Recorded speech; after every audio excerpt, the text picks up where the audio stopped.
Ethan Morris stepped out of the cool school building into the sunlit parking lot. The Texas June heat hit him in the face, the hot air shimmering off the asphalt. Another day of school had passed, the last before the holidays. Ethan, a 31-year-old computer teacher, tossed his bag of notebooks onto the seat of his old pickup and paused for a moment, squinting in the glare.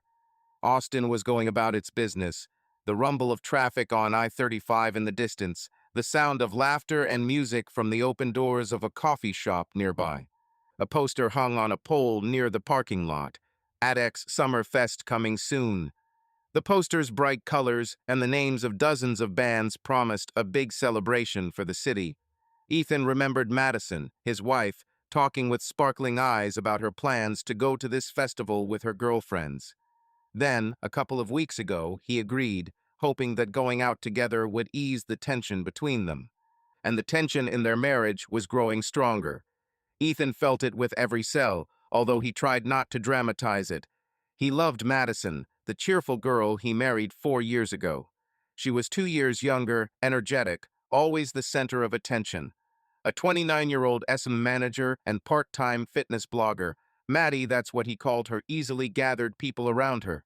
She had 3 best friends, Brooke, Camilla, and Ashley, with whom she spent a lot of time. The girls often organized joint workouts, photo shoots for Instagram, and outings. Ethan locked the car and headed home. Usually, at the end of the school year, he felt relieved summer was coming. He could gather strength. But now he was worried. In recent months, his relationship with his wife had cracked.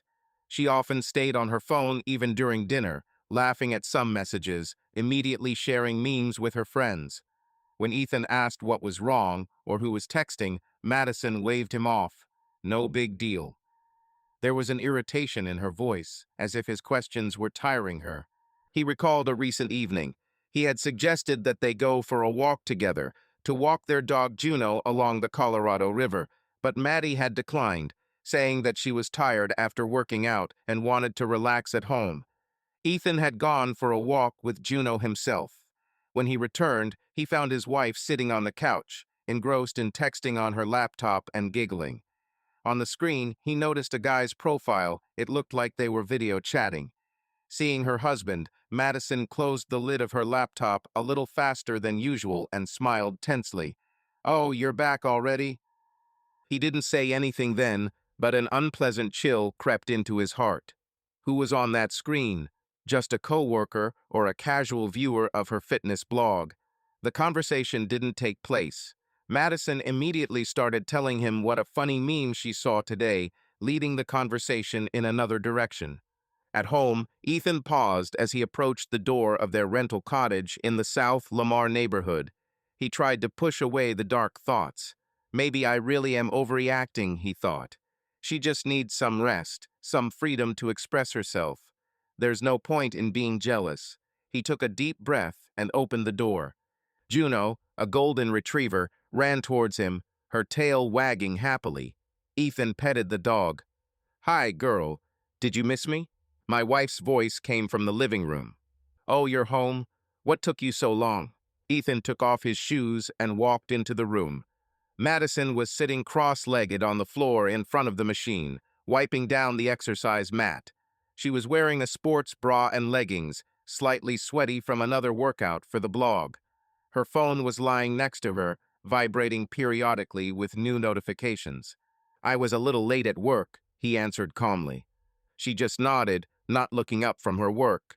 Ethan sat down on the couch, watching her as she concentrated on wiping the rug with spray.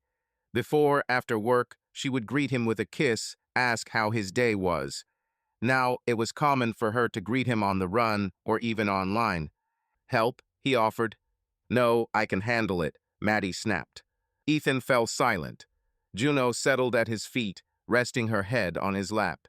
He scratched the dog behind the ear and forced a smile. "How was your day?" Madison threw the rag aside and finally looked at her husband. "It's fine. I met with Brooke in the morning, then prepared a new post about nutrition, and in the afternoon I had a work call. Can you imagine, the client moved the deadline again. I almost went crazy." He listened, nodding at the right places. It seemed like a normal conversation, but Ethan felt something was wrong. She told a lot, but avoided some details. Before, she liked to share gossip, emotions, but now it was as if she was putting up a screen. "I'm glad you're okay," he said quietly, catching the moment of silence. "Maybe we can watch a movie tonight. I can cook dinner." Maddie glanced at her phone and saw that it was blinking again. She stood up and picked it up from the table. "Sorry, I can't right now. I still need to film a story for the fitness marathon. The sponsor is waiting for the material. Maybe later, okay?" Without waiting for an answer, she walked out into the backyard, where there was a lounge chair and some pretty decorations, the perfect place to record a story against the backdrop of the sunset. Ethan remained seated, his shoulders slumped. He looked at Juno, who also seemed to sigh sadly, having lost her mistress's attention. Ethan felt a prick in his chest, alienation, like a thin needle. He remembered the words of a colleague, spoken the other day in the teacher's room. "My ex also started to distance herself, spent all her time on her phone, and then it turned out she was having an affair." Then Ethan waved it off, not wanting to try on someone else's story for himself. But now the doubts were rolling in more and more. He got up and went to the kitchen, deciding to cook dinner anyway, at least for himself. While he was throwing chicken fillet into the frying pan, his thoughts were swimming chaotically. "I need to talk to her honestly, there's no other way," he decided. "Maybe we're just tired, we need to reconnect. The main thing is to do it calmly, without complaints." Madison's voice came from the street. She was saying something in a clear, cheerful tone, probably for her blog audience. About sports, about motivation. A completely different tone than with him. There was energy, enthusiasm, and at home there was fatigue. The contrast cut painfully to the heart. Ethan turned off the stove without really starting to cook and went back into the living room. He needed to work up the courage to start a conversation now, before it got too dark and too late. He went out into the backyard. Madison had just finished recording and was watching the video on her phone. When she noticed her husband, she smiled a professional smile, the kind he often saw in her photos. "It's ready," she said with feigned relief. "What's there?" "We need to talk," Ethan said softly but firmly. His wife's smile faltered and disappeared as soon as she caught the seriousness in his voice. "Talk?" she asked warily. "About what?" Ethan leaned against the doorframe, crossing his arms over his chest. He suddenly felt his throat go dry with worry, but he couldn't back down. "About us. About what's been going on lately," he said, trying to keep a calm tone. "Don't you notice that we've grown apart?" Maddie rolled her eyes. "You're at it again, aren't you?" "I wouldn't say mine," Ethan said, holding back his irritation. "I just feel like there's a gap growing between us. You're always on your phone, you're doing your own thing, and I'm kind of in the background. It doesn't seem normal to me." She tapped something on the screen, turned off the recording, and set the phone down on the table. Then she straightened up, crossing her arms just as tightly as he did. "Ethan, we've been over this," Madison said wearily. "Everyone has their own interests. You're busy with your school, I'm busy with my projects. That's okay." "Is it normal for spouses not to talk to each other properly?" he asked quietly. "When I ask what's wrong, and the only response is everything's fine and a smile through clenched teeth." "What do you want to hear?" She flared up, taking a step forward. "That I'm tired? That it's hard for me. You don't understand. You think it's hard for a teacher, but try churning out content all day, pleasing capricious clients, keeping in shape." "I know it's not easy for you," Ethan said peacefully. "That's why I want to help, to talk. Instead, you close yourself off from me. Because every conversation ends up being the same." Madison raised her voice. "You always feel like something is wrong. You're jealous of my phone, my work, my friends." "I'm jealous?" Ethan's expression went cold. "Is that what you think?" "How else?" She raised her eyebrows. "As soon as I talk to someone, your face already frowns. Just remember last week. You made a scene because I went to a bar with Brooke and the guys from her office." "Wait," he frowned. "Did I make a scene? I just asked what time you'd be back because it was past midnight and you weren't answering your phone. I was worried something might have happened. Of course it did, Madison quipped. I dared to have some fun without my husband, you see. Sorry I wasn't housebound. Ethan clenched his jaw. The dialogue had gone in circles again. He took a deep breath. It's not that you're hanging out, he explained, trying to keep his voice even. I don't mind spending time with friends either. It's that you've stopped taking me into account completely. I find out about your plans after the fact, or even from social media. Like that time, I go on Instagram and there's your story, hanging out with the best people, and some guys I don't even know are tagged. It was unpleasant for me. Madison threw up her hands. So that's what it is. My God, it's just a story. The guys are Brooke's colleagues. We met by chance, chatted, that's all. You're making a mountain out of a molehill. Okay, maybe I exaggerated, Ethan said peacefully, although his chest was seething with resentment. But you see, I don't feel supported by you. I'm not forbidding you anything. I'm not controlling you. I just want to be a part of your life, not a follower on Instagram. He was surprised by the harshness of the last phrase that came out of his mouth. But the words were already out. Maddie narrowed her eyes. A subscriber? Do you think I perceive you like that? Isn't that so? He blurted out. You share your joy and emotions with anyone, with your friends, with thousands of subscribers to your blog, but not with me. With me, you're like a stranger. There was silence, broken only by the distant chirping of crickets. Twilight had crept up unnoticed. Evening was falling. Madison lowered her eyes. Ethan reached out, trying to take her hand. Maddie, I love you, and it hurts me to say it, but we can't go on like this. Let's try to understand each other. If I'm wrong about something, tell me.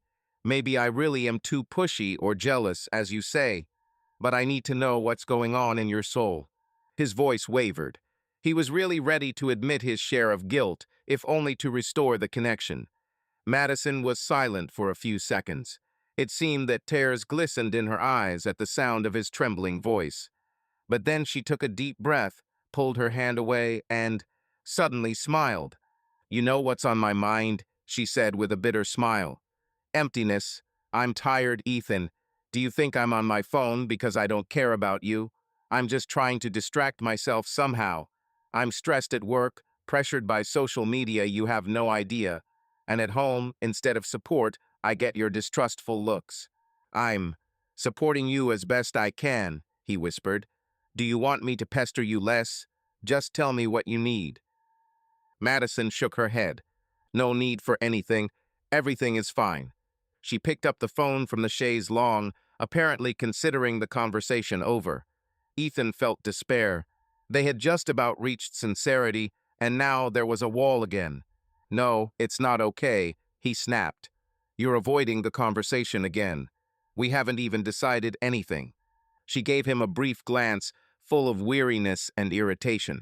Ethan, I don't want to discuss this right now. I really don't have the strength. Let's just forget about it, okay? He froze.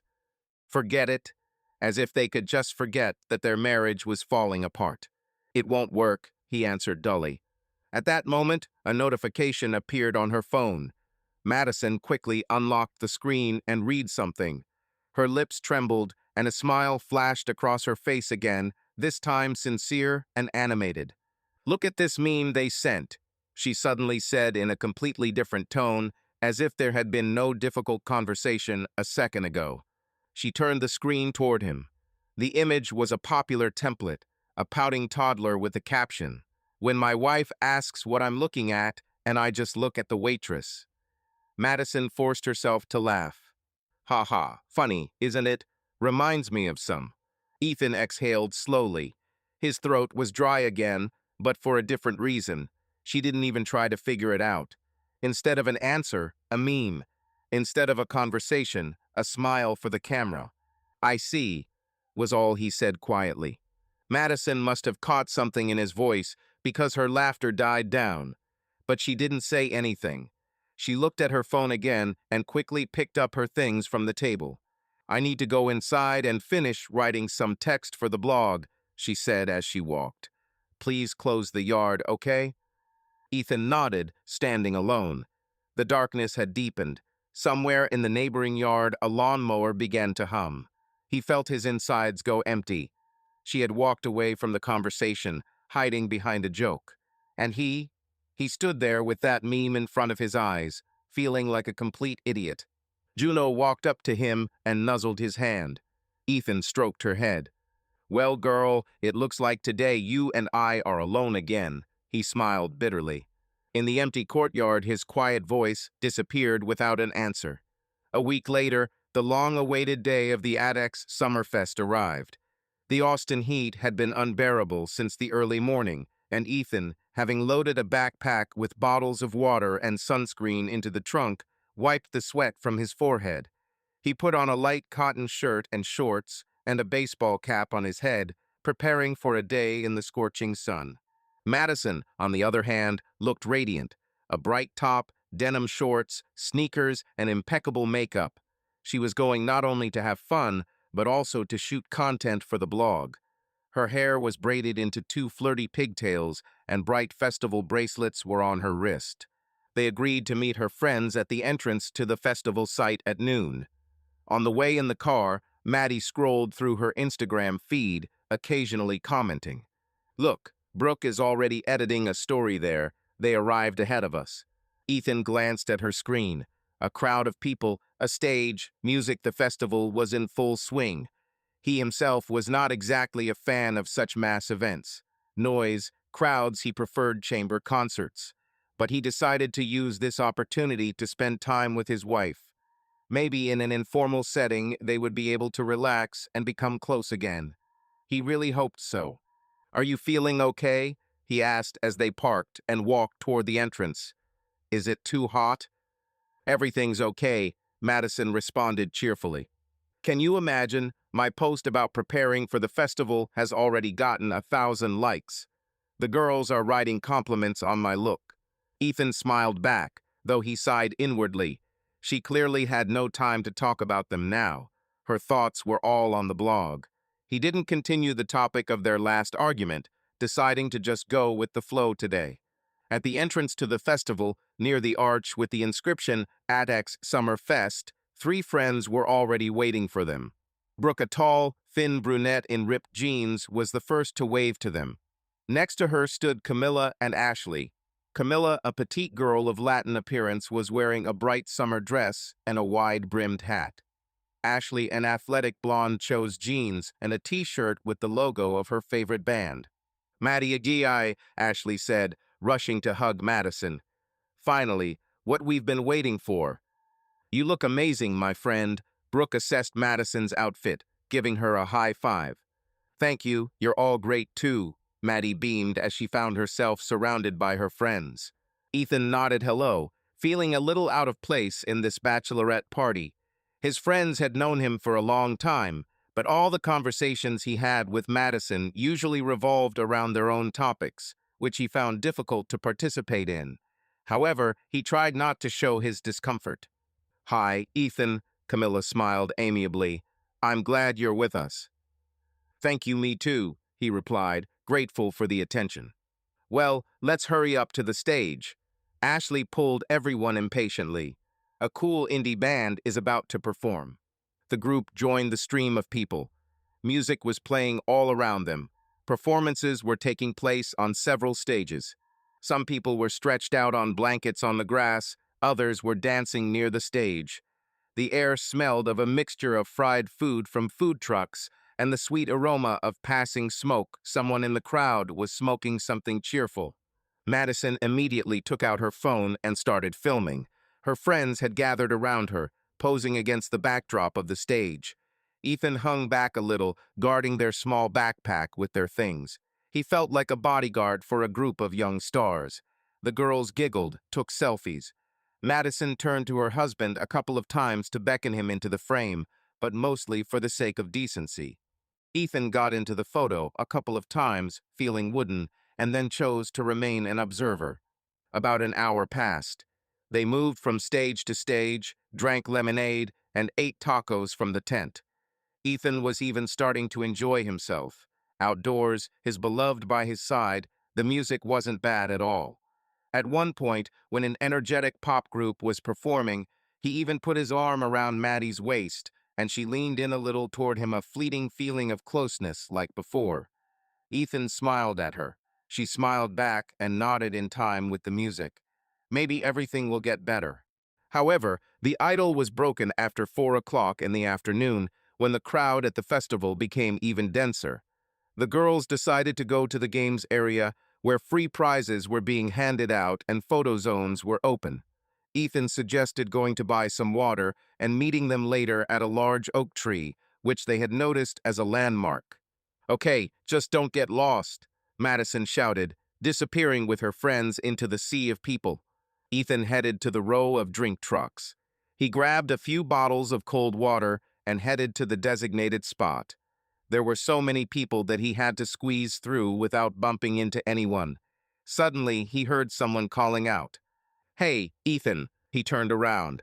Brooke was making her way toward him, followed by another person he didn't recognize at first.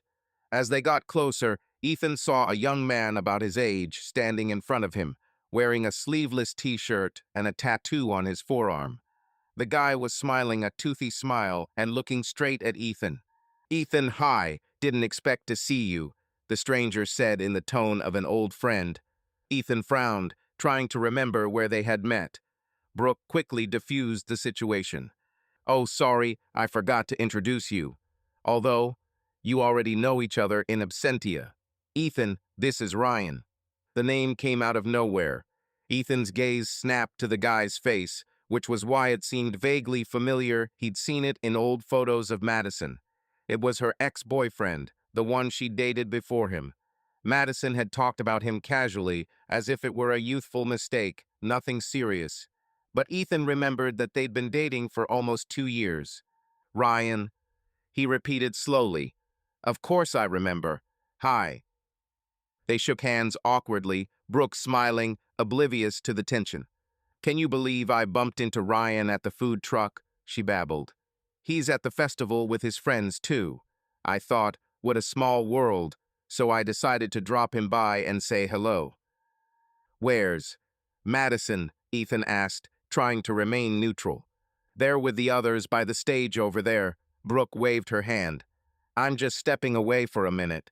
We'll be right back together." Ryan had been smiling slightly the whole time, looking at Ethan with curiosity. Ethan felt like he was being judged. His ex was probably comparing himself to Madison's current husband. To avoid looking stupid, Ethan asked, "So you live in Austin now?"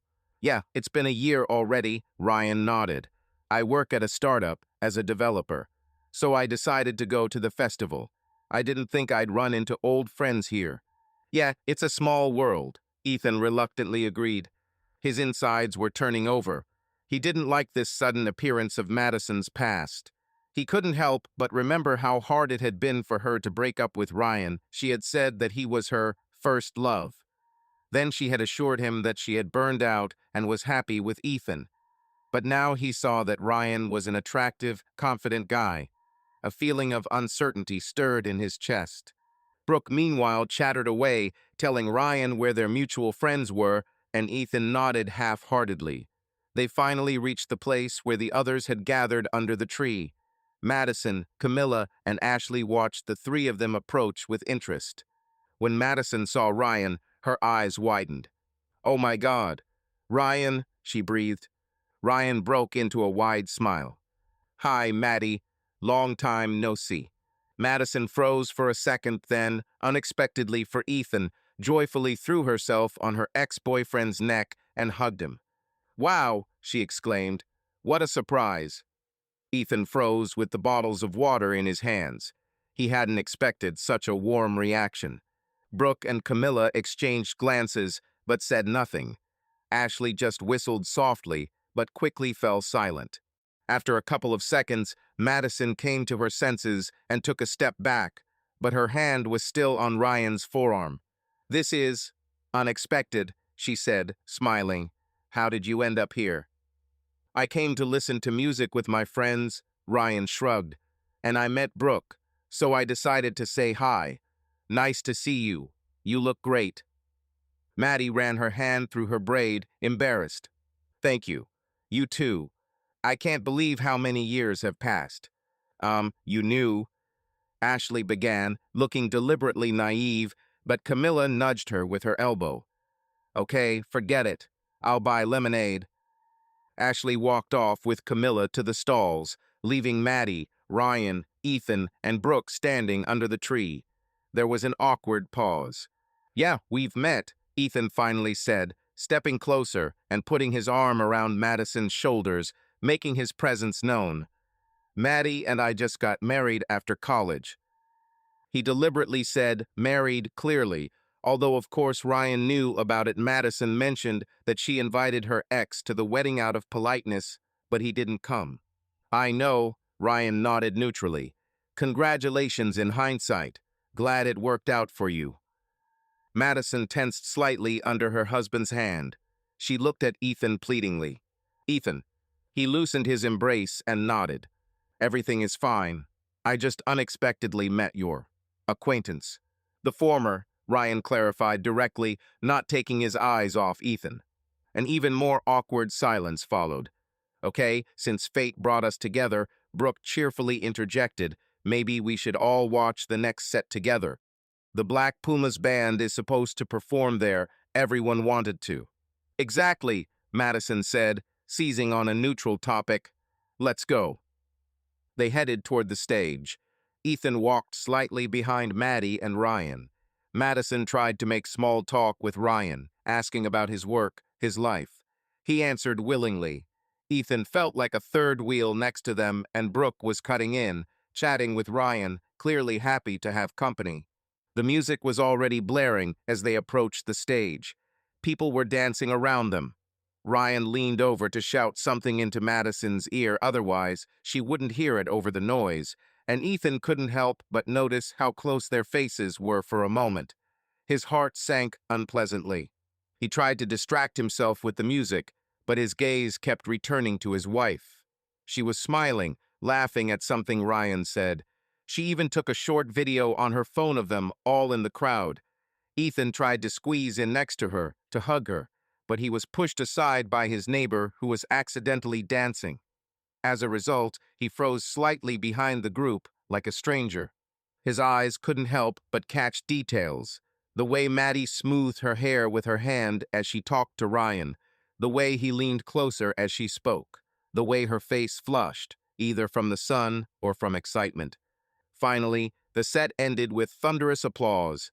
The crowd dispersed slightly, moving to other areas. Ashley and Camilla were found again nearby, laden with lemonade and snacks. Everyone decided to take a break in the shade.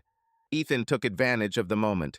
He walked up to Madison, who was laughing at Ryan's joke, and called out softly, "Maddie, can we step away for a minute?"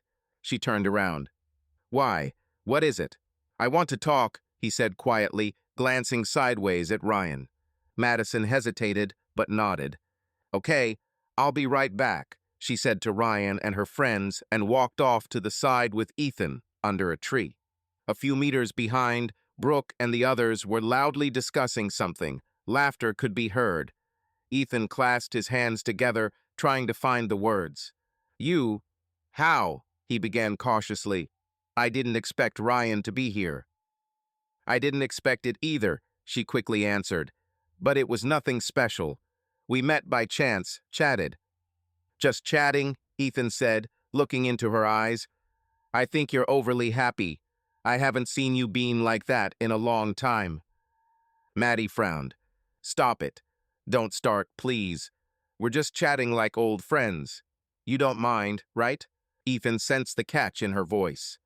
"You don't mind, do you?" sounded like a challenge. He held his breath for a second. Say you did, forbid her contact. That would only make him look like a jealous dictator in front of her friends and her ex.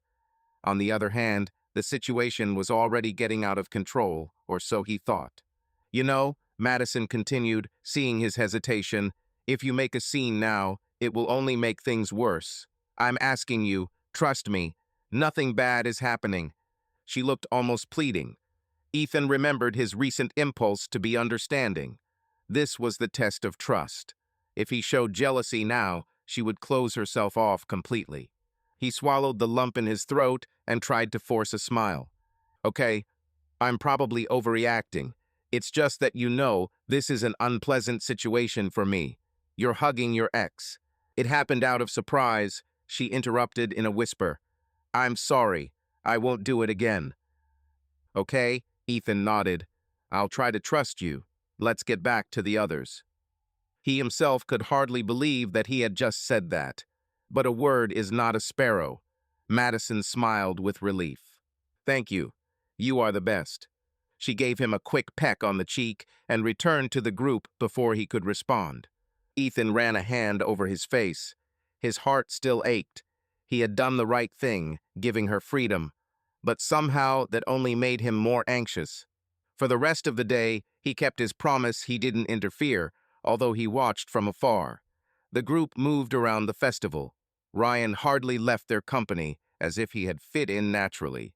The girls accepted his presence without objection. An old acquaintance, a cheerful guy, why not? Ethan walked nearby, feeling like a stranger. Sometimes Madison would impulsively take his hand or look back, as if checking if everything was okay. He smiled and nodded every time, as if to say everything was fine. But inside, everything turned upside down with every laugh or exchange of glances between him and Ryan. As dusk began to fall, the festival reached its peak of fun. The main stage was preparing for the final headliner of the evening, a famous DJ. People filled the entire area in a dense mass. Many were already tipsy. Lights flashed everywhere, neon lighting, music thundered with bass. Ethan noticed Madison, her friends, and Ryan making their way closer to the stage, into the thick of the dancers. He didn't want to go there, it was too stuffy, too crowded. He waved at Maddie, indicating that he would stay behind, at the edge of the crowd, where there was a little more space. She seemed to nod in response. Now he could only catch glimpses of her, a hand with a glowing bracelet, then her braids. Next to her was Ryan Tall, standing out. He seemed to be protecting the girls from the crowd.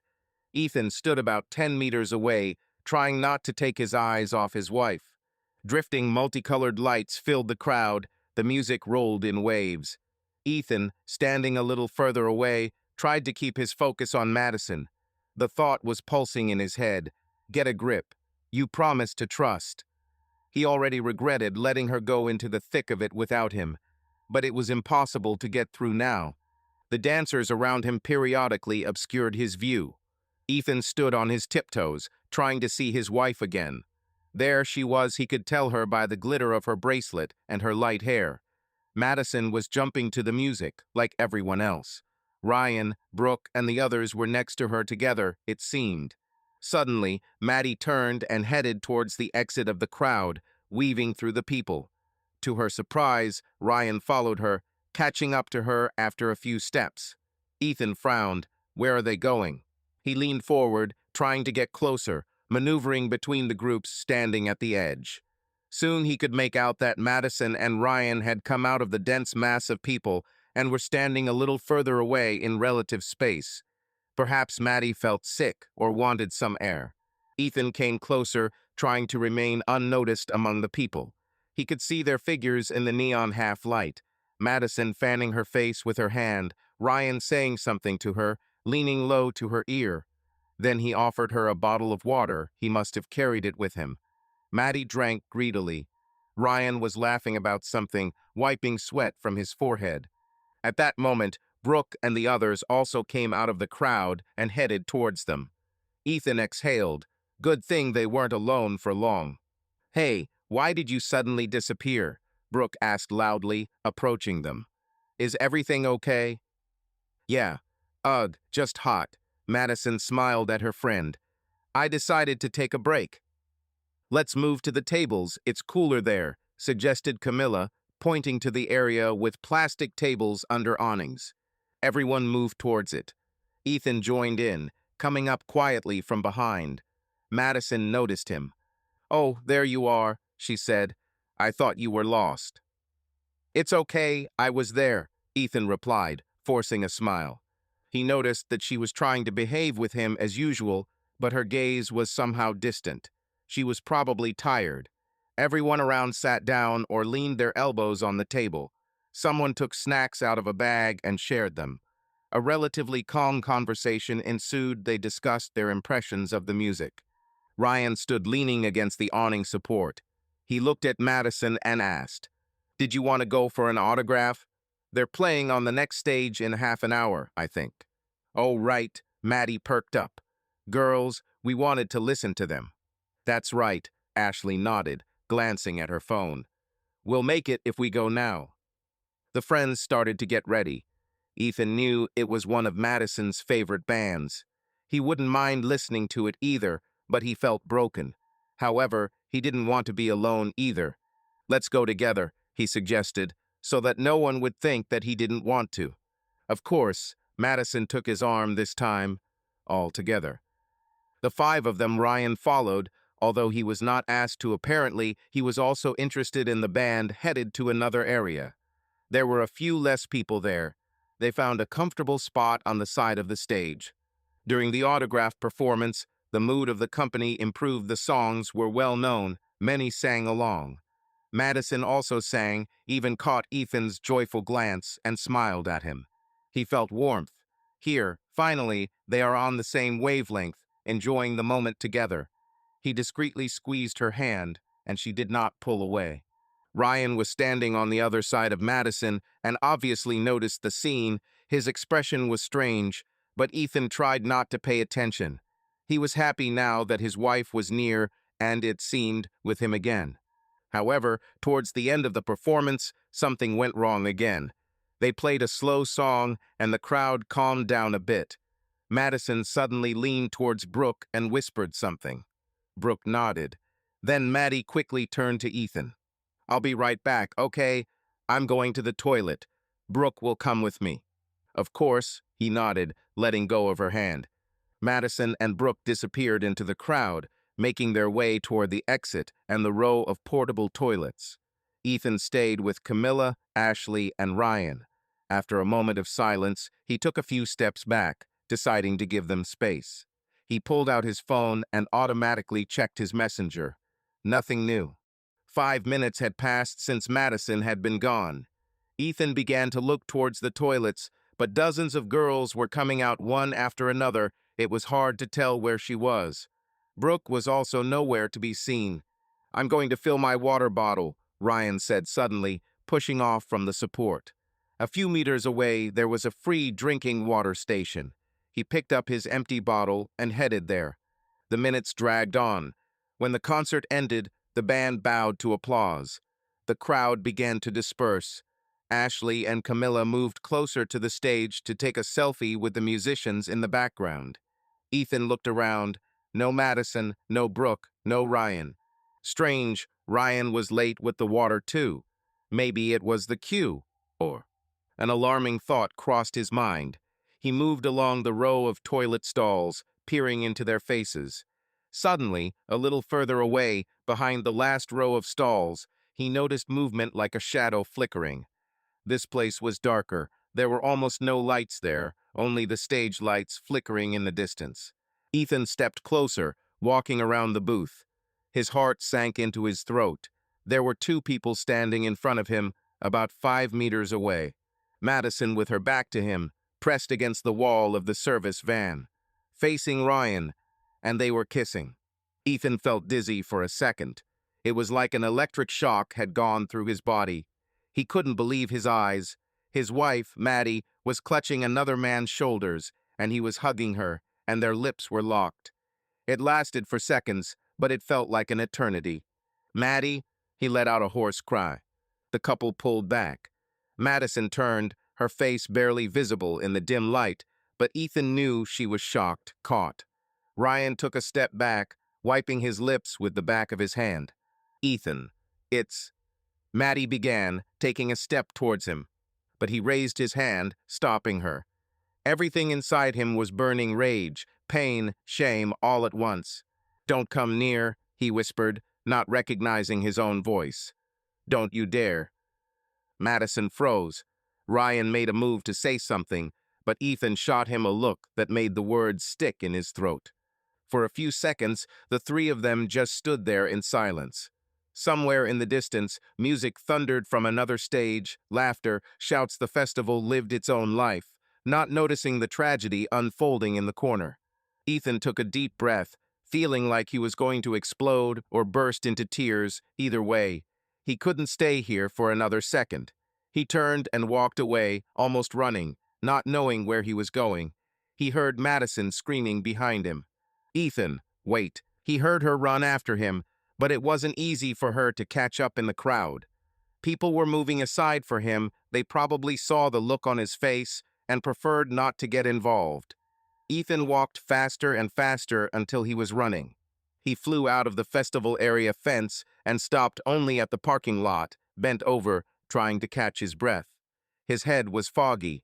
Before his eyes was the same scene over and over again. She was kissing another man. Publicly, openly, not embarrassed by anyone. Why had he just humiliated himself by assuring that he trusted, in order to see proof of his naivety in a few minutes? Ethan slammed his fist on the parking lot fence post. The pain radiated up his arm, but it was a good thing. The physical pain at least offset the mental pain. He turned around. In the distance, in the light of the street lamps, he saw a running figure, Madison. She, limping on her heels, she had managed to put on sandals instead of sneakers. It seemed she had changed her shoes for the evening, was hurrying towards him. Ethan straightened up and froze. Now she would catch up with him, and what would he say or do to her? Emotions threatened to spill out in a stream of screams, curses, or tears, but what good would it do? He suddenly had an unbearable desire to disappear. Not to see her, not to listen to excuses. To disappear for a while. He dashed towards the parking lot. Fortunately, the car was not far away. He made it before Maddie came running. He started the engine sharply. A thought flashed through his head. Was she drunk or not? Maybe it was dangerous to leave. But anger overwhelmed him. Who cares? Let her friends sort it out. As he pulled out of the parking lot, he saw Madison in his mirror running out onto the driveway, looking around. He ducked and stepped on the gas. He didn't look back at the festival again. Ethan drove the car along the night highway, barely able to see the road through a haze of tears. He stopped only at a roadside gas station about 10 kilometers from the festival. He turned off the engine, leaned back in the seat, and covered his face with his hands. Chaos reigned in his soul. She kissed him. My wife kissed someone else. This thought sounded like a sentence, over and over. Ethan tried to stop imagining this picture, but nothing worked. Before his eyes there was Maddie, pressed against Ryan in the semi-darkness. The phone in his pocket vibrated continuously. It was probably Madison. Ethan snatched it up and saw dozens of notifications on the screen. The calls were interrupted by messages. Please pick up. Ethan, I can explain everything. I'm on my way home. Where are you? He pressed the power button hard. The phone went silent, plunging the space into a dead silence. Ethan closed his eyes. What do I do now? He thought. It felt like the ground was slipping away from under his feet. Everything had collapsed in an instant. Trust, love, family. He just wanted to scream in pain, but he held back with all his might. After a few minutes, his breathing evened out. Ethan wiped his wet face with his sleeve. He had to make some decisions, or at least decide where to go. Home. It was dangerous for them to be together now. He couldn't vouch for himself, and he didn't want to see her. Maybe I should go to my parents. It's late at night. I don't want to wake them up. To a friend's, Greg probably wouldn't refuse, but he'd also suddenly fall on my head. Ethan glanced at his watch. Almost 1 in the morning. He ended up driving home, or rather, to the house, deciding not to go in. He'd pick up Juno and sort things out. 20 minutes later, he was parking at his cottage. The dog hadn't been walking all evening, so it was worth going back for the dog's sake. The lights were out. Had Madison not arrived yet, or had she decided to go to her parents? It didn't matter. Ethan opened the door quietly. Juno greeted him with a quiet whine, as if sensing that something was wrong. He patted her on the withers. Hello, my dear. Let's go for a walk now. The light on the home phone on the table was blinking. Someone was calling. Madison was probably calling in a panic. Ethan didn't listen to the answering machine. Now was not the time. He quickly packed his travel bag, threw in a couple of t-shirts, underwear, and necessary things. Juno was spinning around nearby, nervous from the owner's fuss. "I'll go away for a couple of days, and then we'll see," Ethan decided. He left Madison's keys on the nightstand in case. She showed up home and walked out onto the porch with his bag and dog, closing the door tightly. The night was warm and starry. Juno happily skipped around the yard, seeing that they were taking her with them. Ethan went to the car and opened the back door. "Jump in, girl." The retriever obediently jumped into the car and settled into the seat. Ethan was about to get behind the wheel when he suddenly heard quick steps and a voice from behind. "Ethan," he turned around abruptly. Madison was running from the intersection, stumbling slightly as she went. Apparently, the taxi had dropped her off at the turn, and she had taken off running. "Ethan," she repeated in a strangled voice, catching her breath, and climbed the steps of the porch. The moonlight illuminated her halfway. Her face was flushed from running. Her eyes were shining either from tears or from physical exertion.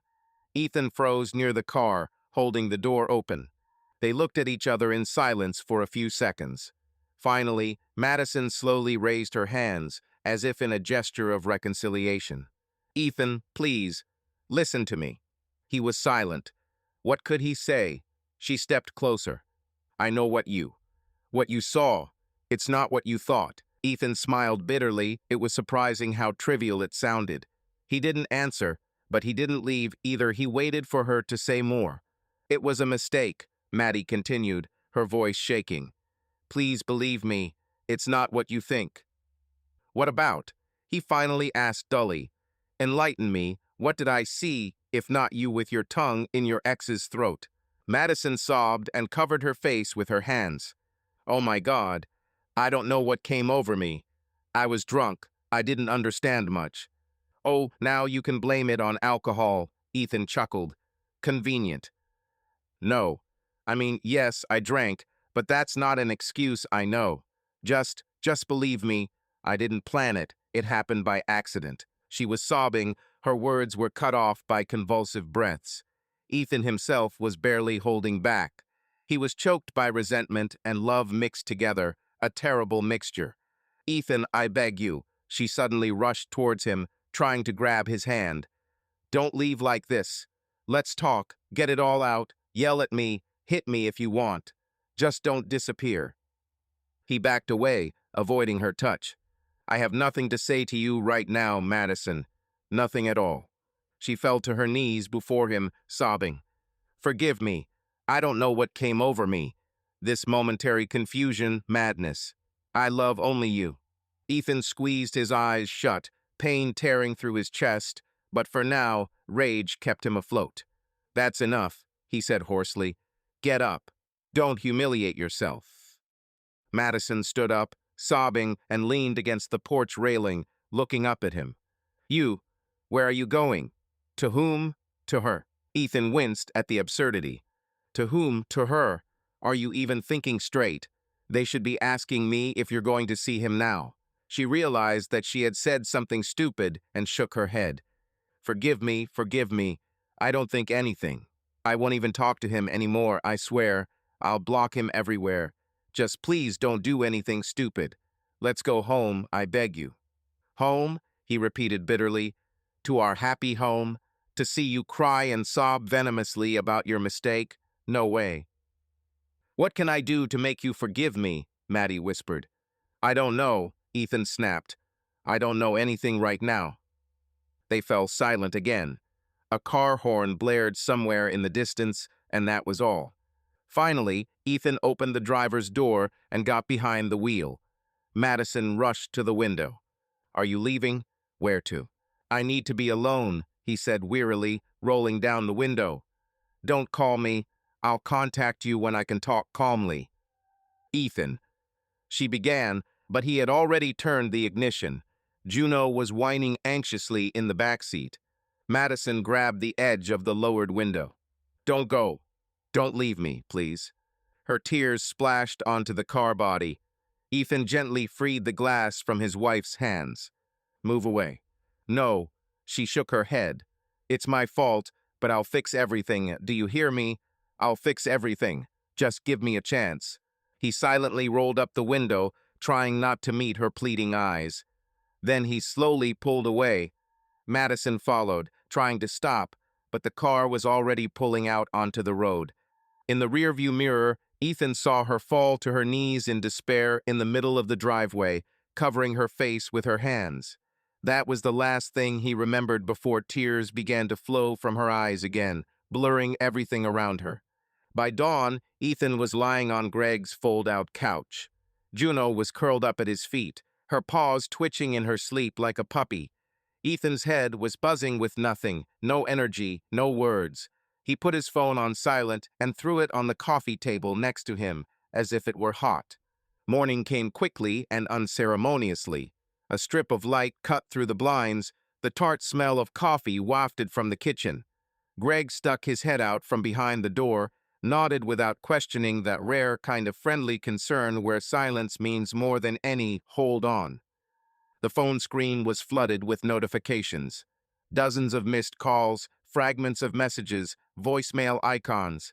At the top was one long letter from Madison. Subject, sorry. He opened it, and his eyes immediately stumbled over the zigzags of her jumbled text. I don't know how this happened. This is not an excuse. It's my fault. Please don't hang up. He didn't have the strength to read any further. Ethan closed the letter, put the phone face down, and stared out the window at the gray morning for a long time. Coffee? Greg asked quietly. Thank you, Ethan replied, sounding as if he hadn't spoken in a day. They drank a mug. Greg, without intruding, only asked, Will you stay as long as necessary? Ethan nodded. The phone vibrated again. This time it was an incoming call. Madison. He didn't answer. Another. And another. Then the voicemails came, one after another, as if someone was trying to stop the silence from having a chance. Ethan put Juno on a leash and went out into the yard. The cool air made it easier to breathe. He walked a block, too, while the dog sniffed the stranger's tracks and patiently waited for his owner to catch up with his thoughts. When he returned, he finally pressed listen. Madison's voice in the first message was broken and hurried. Ethan, please. I know what this sounds like. I'm not asking for forgiveness now. Just listen. In the second, it was quieter, hoarse. I did something stupid. It wasn't your fault. Not the alcohol, not the heat. It was my fault. I'm scared without you. In the third, she whispered, as if she were sitting in the bathroom and afraid that someone would overhear. I'll break up with Ryan, block him everywhere. It won't happen again. Just don't disappear. Ethan listened to the end and couldn't decide what to do with his hands, clench his fists or cover his eyes with them. Instead of answering, he typed a short phrase, I need time. He sent it. The phone immediately responded with a gray check mark and another voice message, shorter than the previous ones. Take as much as you need. I'm here. Please, just tell me you're safe. He wrote, At Greg's, Juno is with me. That's it. And he put the phone on the table, like a period. The day dragged on. Greg had the day off from school, and the apartment was silent, saving, forgiving. Ethan returned to Madison's letter several times, now reading it paragraph by paragraph, like bitter medicine.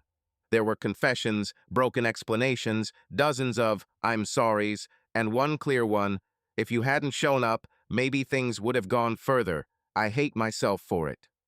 The words burned through him colder than the night wind in the parking lot. He closed the letter for good. No answers, not now. To keep from drowning, he kept his hands busy. He washed the cups, ironed the leash, unpacked the backpack with the things he had managed to grab from home. Juno stayed close all this time, catching his every move. Closer to midday, the phone blinked again, this time not a voicemail, but a long message. Madison had obviously been writing it with pauses. The text arrived in chunks. I'm not asking you to come back. I know it's not fair. I'm writing so you know. I'll tell your parents the truth. I won't look for excuses. If you want, I'll disappear from your life completely. Just give me a chance to fix everything that can be fixed around you. I won't come to your house. I won't wait at school. If you decide to talk, write where and when. If not, I'll see you. He reread the last line several times. It sounded different from the nightly obsessive calls. For the first time, it had a boundary. He didn't answer. He just went into the settings and turned off all pop-up notifications, leaving one quiet signal from his parents in case his mother or father started to worry. Otherwise, he declared a respite for the world. After dinner, Greg fished a pizza out of the freezer, and they ate it straight from the pan without turning on the TV. Ethan caught himself reaching for his phone a couple of times and stopped his hand in midair. Later. In the evening, another short message came from Madison. I'll write a letter with a regular pen. Ashley will give it to you when you want. Everything is in order, no excuses. Don't answer if you can't. Ethan just nodded to himself, as if she could see it. As dusk settled on the windows, he took Juno out for a second walk. The evening was warm, the oak branches trembling in a gentle breeze. Somewhere in the yard of a neighbor's house, a guitar was playing simple chords, the kind that don't grate on the ear or demand attention. Ethan found himself breathing evenly for the first time in 24 hours. Returning, he turned off the last sound on his phone, not turning it off completely, but simply letting everything that was not his life out of the apartment. I'll deal with my lessons tomorrow, he thought, with the head teacher, with the day off, the rest later. Juno settled at his feet. Ethan lay down on the couch and covered himself with a blanket. He didn't know what their next conversation would be on the phone, in letters, or in person someday. But he knew one thing. On this night, at a strange but welcoming couch, he was finally allowed to be silent. And that was enough for today. Around 8 o'clock in the morning, Greg stirred and went into the kitchen. Ethan got up too, feeling exhausted but unable to lie down. Greg, a tall, bearded man in his 30s, immediately put the coffee on. "How are you?" he asked quietly, so as not to frighten the dog while he was still sleeping. "I've been better," Ethan chuckled wryly. His throat was dry, his voice was hoarse. "I believe you," nodded the friend. "Have you talked to your wife?" "No, I've turned everything off. I don't want to hear or see anything for now." Greg shrugged understandingly. "Probably right. Cool down first. In your situation, I honestly don't know what I would do." Ethan leaned against the table, clutching a mug of hot coffee. He was silent for a few seconds. Then he exhaled. "Greg, did you notice anything? Looking around like that? Were there any signs? Maybe I was blind?" The friend thought, scratching his beard. "No, brother, I would never have thought so. You always seemed like a normal couple. Well, yes, she's a bright girl. There's a lot of attention around her. But I didn't think she was capable of this." Ethan clenched his jaw. He both wanted and didn't want to share the details. Greg wasn't an outsider, after all, but he didn't need to get into all the details. "Okay," Greg clapped his friend on the shoulder. "Today is a day off, so rest, don't think about anything. If you need anything, say it. I bought movie tickets for the evening, if you suddenly want to get distracted." Ethan smiled weakly, touched by Greg's concern. "Thank you. I'm not sure I'll be able to go out yet, but I appreciate it." He barely slept during the day, although his eyes were closing. His thoughts kept returning to what had happened. He remembered how a few weeks ago Madison had been spinning in front of the mirror, choosing a dress for an evening out, and joked, "It's just like you're getting ready for a date." She had snorted, "Stop it, I just want to look good. What's wrong with that?" He later found out that that evening he and his friends had gone to a new bar, and there was some fitness trainer there with whom she had taken a selfie. He had already felt uncomfortable then, but he had kept quiet. Now he couldn't help but think, what if something had happened back then? Every time she came home late from somewhere, every time she giggled with her friends in the chat, everything was now seen in a different light, aroused suspicion. Ethan hated himself for these thoughts, but he couldn't do anything about it. Meanwhile, Madison didn't give up. Even with her phone turned off, she was looking for ways. Greg called him at lunch. There to you, he said, nodding towards the hallway. Ethan came out. Ashley, Madison's friend, was standing at the door. The blonde was visibly embarrassed. Hi, Ethan exhaled tiredly. Why are you here? Hi, Ethan, Ashley said. Sorry to intrude. It's just that Maddie's been really stressed out. She asked me to check on you and to give you something. The girl raised her hand, revealing a white envelope. Ethan took it without even asking questions. She's with her parents now, Ashley said. Yesterday. After everything, Brooke took her to her parents. She's really worried, Ethan, she really is. And she blames herself terribly.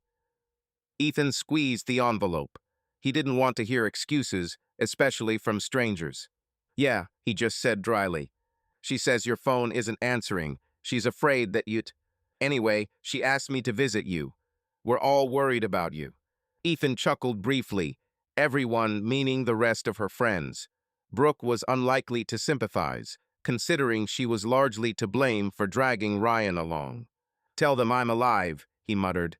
And Ashley, I don't have time for guests right now, you understand. Yes, of course, the girl looked down. Just read this letter, okay? She wrote all night, and if you need to pass something on to her or want her to leave you alone, tell me, I'll bring it. Ethan looked at Ashley more closely. She looked genuinely upset. Maybe it was a blow to her too. Her friend's family was falling apart. Thank you, Ash, he managed, but I don't want to pass on anything yet. She nodded understandingly. I'll be in touch if anything happens, and I'm sorry it happened.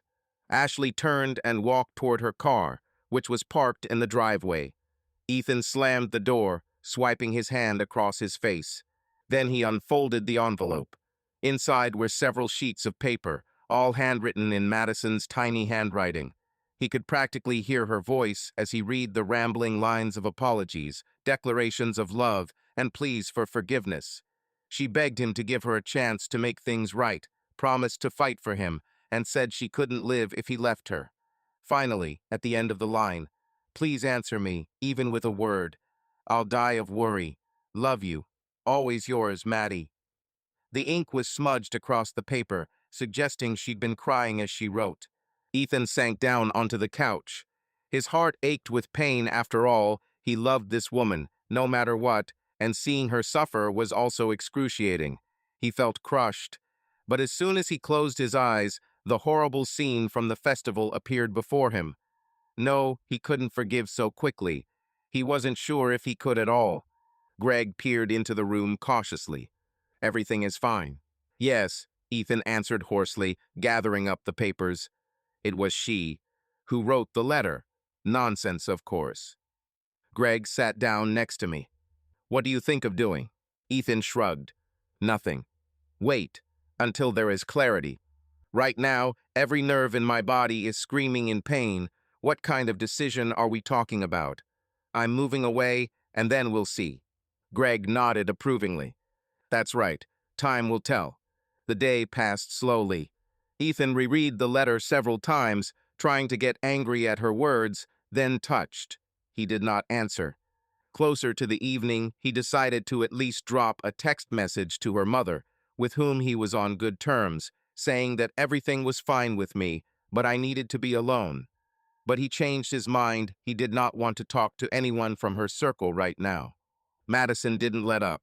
In the evening, Ethan checked social media on his laptop and found her new post, a photo of their wedding and the caption, "Never appreciated my happiness enough.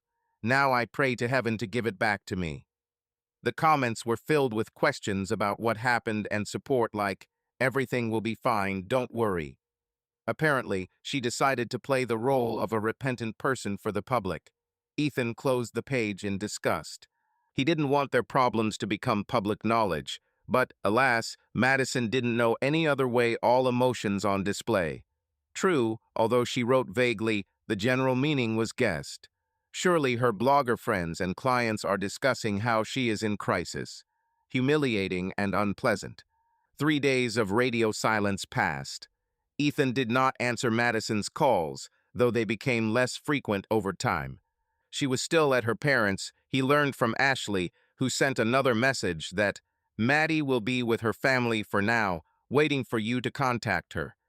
He wrote back briefly, I need time. Tell her not to bother me. Ashley replied, whatever you say, take care of yourself. Ethan's mother, of course, was also worried. On the second day, she called to ask why he wasn't home. He had to lie that he had gone to an unscheduled advanced training seminar in another city. He didn't want to involve his parents, he was ashamed to admit what had happened, and his soul couldn't yet put everything into words. However, it probably won't be possible to hide it for long. For now, he decided to put it off. Every evening, returning from work, he continued to go to classes as if nothing had happened, only asking the head teacher to unload him a little during the week under the pretext of health. Ethan walked with Juno in the park and thought. The pain gradually dulled, turning into some kind of burnout.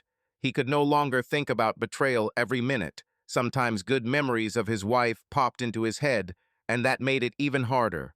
How could Maddie, with whom they had so much happiness, cause such a wound, or did he not know her well? On the fourth day of silence, something happened that he didn't expect. At work, right in the middle of a long break, when he was drinking coffee in the teacher's lounge, Madison's mother, Caroline, showed up. Ethan was dumbfounded when he saw his mother-in-law at the door. She was a strict woman of about 50, always smart, with her lips always pursed. They had an even relationship, although Ethan knew that she didn't consider him a good match for her daughter, a teacher with a modest salary, nothing special. Caroline looked at him coldly. We need to talk, Ethan. Alone. The colleagues fell silent. Turning around the situation was awkward. Ethan nodded, led his mother-in-law into an empty office next door. He closed the door behind them. Hello, Caroline. I didn't expect. Did something happen? The woman crossed her arms. Stop pretending. I know what happened between you and Maddie. Ethan felt a sinking feeling inside. He didn't think Madison would tell them, but apparently you can't hide it from your parents. She's at our house. She's been bawling her eyes out for 3 days now. The mother-in-law continued discontentedly. She's saying that you left her because of some stupidity. Ethan grinned wryly. Stupidity, that's what they call it. Then she told you everything, he said quietly. Then you must understand my feelings. Caroline sighed, softening her tone. Look, Ethan, of course, I'm not happy that my daughter messed up like that. It's unacceptable. I've been telling her that from day one. But the most important thing right now is to save your marriage. People make mistakes, especially when they're young. You're not going to ruin your family over one kiss, are you? Ethan felt a hot wave of indignation. It all starts with one kiss, Caroline. Who knows how it would have ended if I hadn't caught you? She says she wouldn't continue anything, the woman snapped. And I believe her. She loves you, it's obvious. She just drank too much at the festival. Apparently old feelings were stirred up. Stupid, but not fatal. Ethan winced. Old feelings, that was what he was afraid of. Did Maddie still have something in her heart for Ryan? I don't like discussing all this, he admitted. I took a break to sort it out. It's very painful for me right now, Caroline. You're a mother, imagine being in my place. I can imagine, she sighed, but I'm also my daughter's mother, and I know her. She's in a bad way now, she can't find a place for herself. She says you don't answer at all. Is that how grown men act? You're not a boy to play the silent game. Those words stung. Perhaps she was right about something. He had simply disappeared without explanation. But the explanations seemed obvious.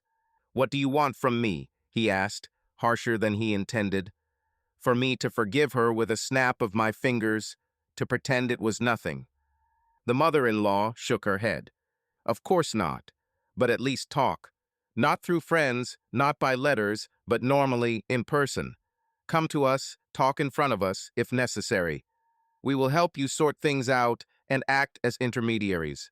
Ethan's eyes widened in shock. Mediators?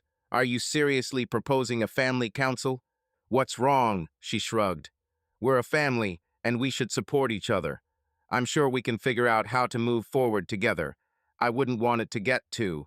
She trailed off, pursing her lips. But Ethan knew she meant divorce. No one wants that.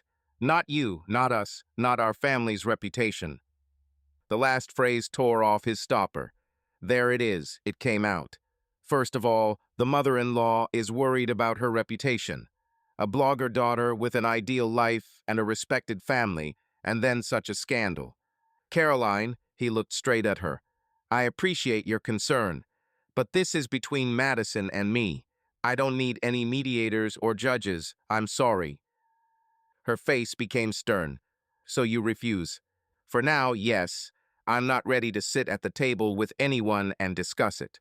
Caroline narrowed her eyes. Even with me and her father, we're not your enemies, Ethan. Or have you already decided to run away from the problem? He clenched his fists, suppressing his irritation. I don't run.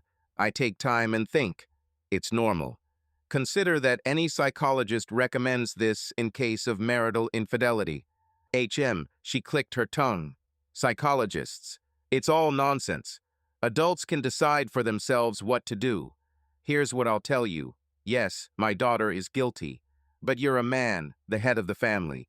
It depends on you whether the family will survive or not. And if you leave her now, believe me, we won't approve. Ethan felt the pressure of these words. He realized that his mother-in-law had not come to reconcile, but rather to shame him, to pressure him to come to his senses and return to his wife for the sake of appearances of well-being.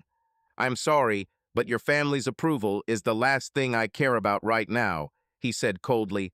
I love your daughter, but I don't know if I can be with her after this. It's the truth, and you'll have to accept it. Caroline shook her head and sighed. Well, I tried. I'm sorry, Ethan, that you turned out to be such a... She didn't finish, but it was clear that she meant weak. Think again. Madison wouldn't let a perfect second chance pass her by. Things like that have to be forgiven if there's love. With these words, she turned around and left without saying goodbye. Ethan was left standing in the middle of the office, shaking with indignation. He was essentially being blamed for being betrayed. Where was the world coming to? Returning home to Greg after this conversation, he found a new attack. This time his father was calling apparently. His mother-in-law had gotten to his parents too. But Ethan did not pick up the phone, not ready to discuss it with them either.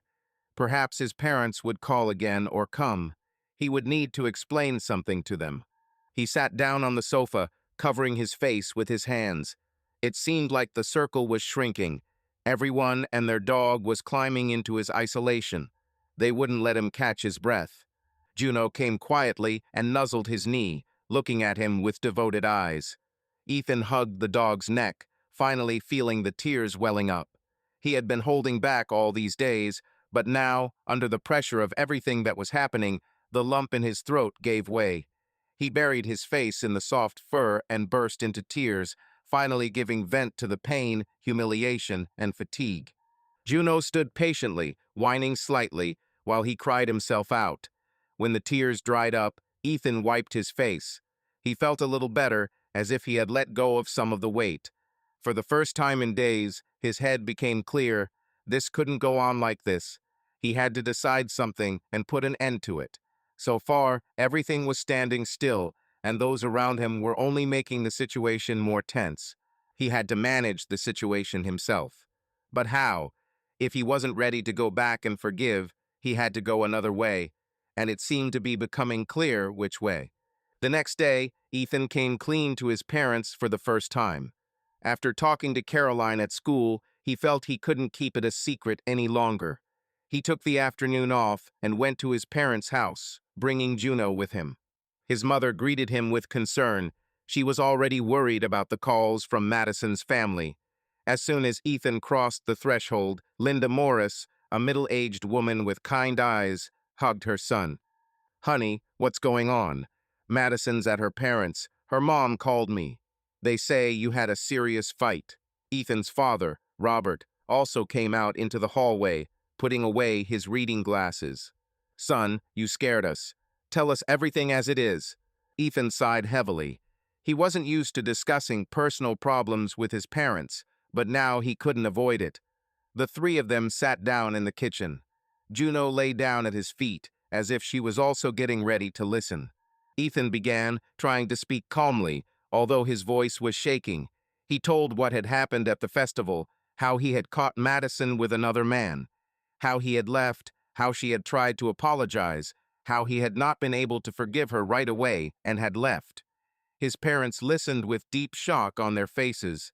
His mother had covered her mouth with her hand in horror. His father was frowning more and more. When Ethan finished, the kitchen was silent. The only sound was the ticking of the wall clock. The mother was the first to break the silence. "Oh, God, Ethan." She covered his hand with hers. "I'm so sorry, son. This is terrible." He nodded, looking down. "I still don't believe it myself, to be honest." Father clasped his hands together on the table and tensely cleared his throat. "So that's why you disappeared and lied about the business trip. Well, my mother and I didn't notice anything. You seemed happy." "We were happy, as I thought," Ethan smiled bitterly. "And now, I don't know what will happen." "Her mother called us yesterday," Linda recalled, frowning. "She basically threw all sorts of words at us. She reproached us for not being able to reason with our own son. Like, you ran off to God knows where and are driving Madison to a nervous breakdown." "Yes, Caroline clearly thinks it's your fault," Robert nodded disapprovingly. "She tried to call me too, but I didn't talk until I heard your side of the story." Ethan rubbed his forehead tiredly.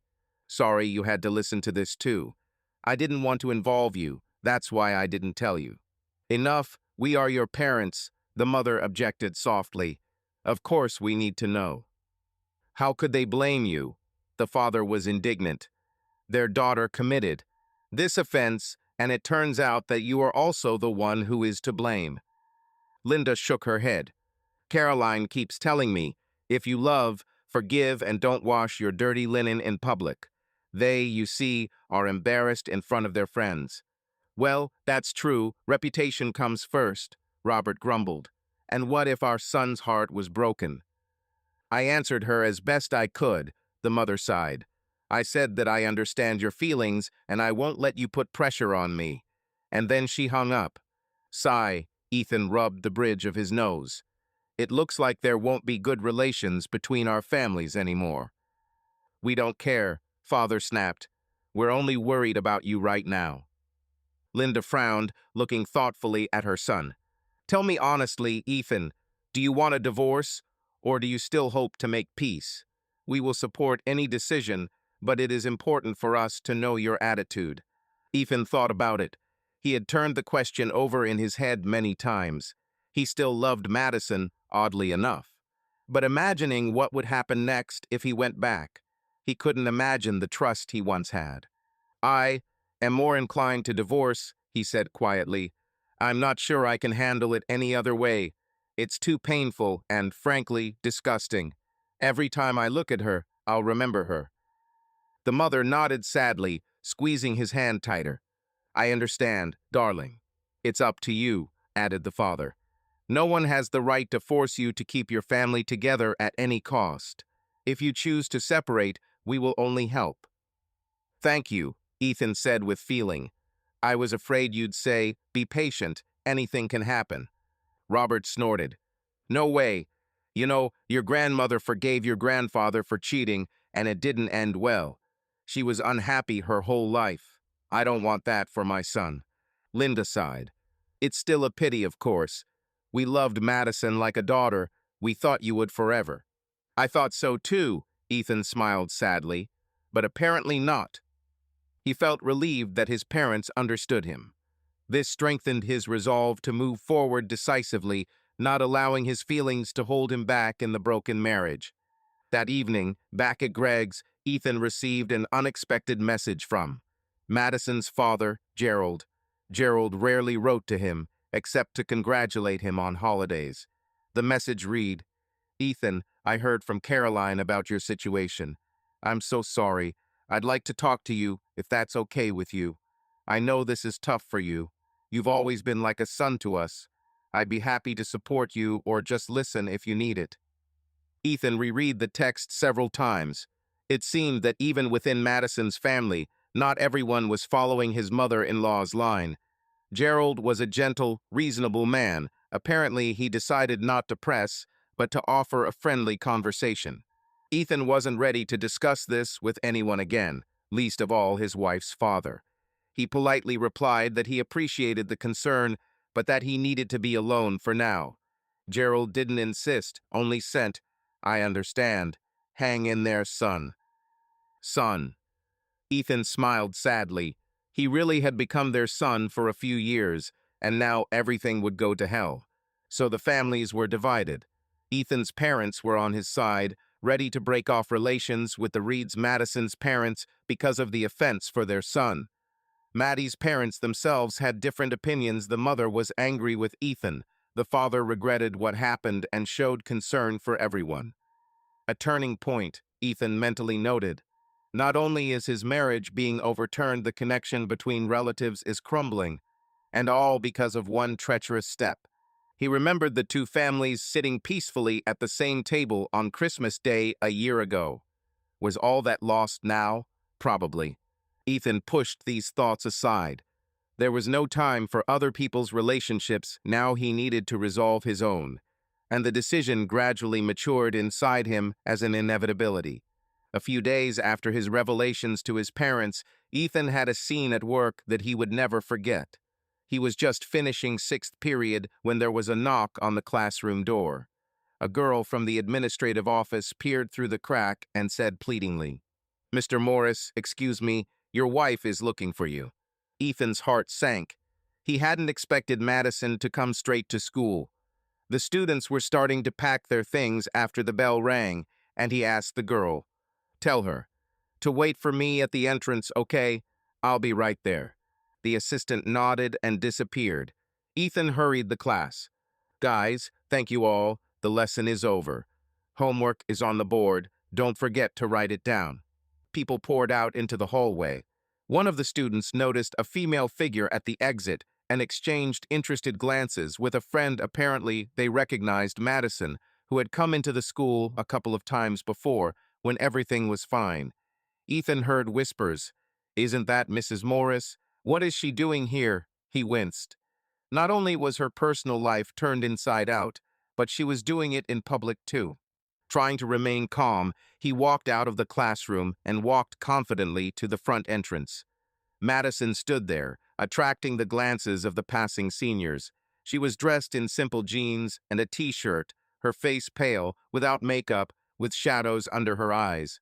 When she saw her husband, she blushed and stepped toward him. "Ethan," she began quietly. He looked around. There were people in the hall. Having caught the curious glances of two students, he decided to take the conversation out of sight. "Let's go outside," he muttered, walking past her towards the exit. She followed. The school porch was deserted. Classes were in progress. Only the voices of the children on the sports ground could be heard from afar. The bright sun blinded him for a moment. Ethan squinted. Madison spoke quietly first. I'm sorry I came, but you don't answer calls, letters. I didn't know how else to see you." Ethan stood with his arms crossed. "I asked you not to bother me." "I know." She lowered her head. "But I can't anymore. I have to talk, even if you throw me out again." He was silent, looking somewhere past her. She tried to catch his gaze. "Ethan, please listen. I really, really regret what happened. I'm willing to do anything to make you believe." "It's complicated," he answered dryly. "Do you realize how much has been destroyed?" Madison nodded, tears already glistening on her eyelashes. "I understand, but I want to fix everything." "How?" He finally looked at her straight. "What can you do to fix it? You kissed someone else of your own free will, Maddie. You can't erase that from history." She sobbed. "But you can. Start from scratch, as if it didn't happen." He snorted. "Don't you find it funny? Like you have a reset button? I don't." For a few seconds, she just cried silently. Then she said quietly, "So, you decided to leave forever." Ethan felt a lump in his throat. The anger had long since given way to cold bitterness, and seeing her so miserable, part of him wanted to comfort her, wipe away her tears. But he clenched his fists. "It looks that way," he answered quietly. Madison shook her head. No, I can't accept it. I can't lose you, Ethan. I know I'm wrong 1,000 times. But God, I love you, I always have. You express love in a strange way. He couldn't help but be sarcastic. She threw up her hands. I'm a fool, the last one. I destroyed everything myself. But, but maybe it can still be saved. Let's try again. I'll prove that I'm trustworthy. I agree to any conditions. Ethan shook his head. Any conditions? Yes, any, she confirmed hotly, clutching at this straw. I'm ready to go to therapy, and I swear, not a drop of alcohol, not to correspond with anyone. Check your phone whenever you want, if only you stayed. It was as if ice water had doused him. This whole speech, yes, there was remorse, but he also heard a note of despair, and that she was very afraid of his decision. More than anything, perhaps she was sincerely afraid of being left without him. Did she love him? Probably, in her own way, yes, but that was not enough. Maddie, he sighed. I don't know. I don't know if we have again. I still don't think we do. She shook her head, tears streaming down her face. No, don't say that. Not now. Let's not do it completely now. Take some more time. Just please don't tear everything apart. Her voice trembled so pitifully that Ethan's heart sank. He suddenly realized that, despite all his anger, he could not hate her. He saw before him a broken, guilty woman whom he had recently called his beloved. And inside him, love and the wound of her betrayal were fighting. Listen, he said more gently. Maybe it makes sense to meet calmly, one-on-one without fuss, to discuss everything. I'm not promising anything. But at least let's talk normally without hysterics. Madison wiped her eyes, nodding. Yes, yes, of course. Any time, any place. I'm just waiting. Ethan glanced at the open windows of the offices behind them. Perhaps someone was already watching. They needed to wrap up the scene. Tomorrow evening at our place, he suggested. At 6. Will that work? Yes, she answered quickly. I will. Thank you. He nodded. Good. And now you better leave. There's no need for these scenes at school. She looked around, as if noticing for the first time where they were. Concern flashed in her eyes. You won't get into trouble. I hope not, he shrugged. Well, at least everyone saw that you came yourself. Madison closed her eyes. Sorry, I didn't think. That's it, Ethan snapped. Go, Maddie. See you tomorrow. She clearly didn't want to leave, but Ethan stood firm. Then she asked timidly, Can I at least hug you? For a second, I really need to. He pursed his lips. This simple gesture of hugging seemed too intimate now. He wasn't ready. No, not now, he answered softly but firmly. Madison nodded, turned away, covering her mouth with her hand to keep from crying again. Then she quickly walked away toward the parking lot, putting on her large dark glasses along the way, presumably to hide her tear-stained face. Ethan watched her go, feeling a strange emptiness inside. It seemed like there should be a victory, that she was finally backing down, admitting her guilt, begging. Before, he probably would have wanted this as revenge, but now, he just felt bitter. Tomorrow will decide everything, he thought, walking back into the cool hall of the school. There was a conversation ahead, after which there would be no turning back. The next day, at 10 to 6, Ethan arrived at their empty house. Madison had been staying with her parents since he left, so the house was quiet and unused. Ethan had arranged with Greg to spend the night there if necessary, and borrowed his laptop and a few tech gadgets.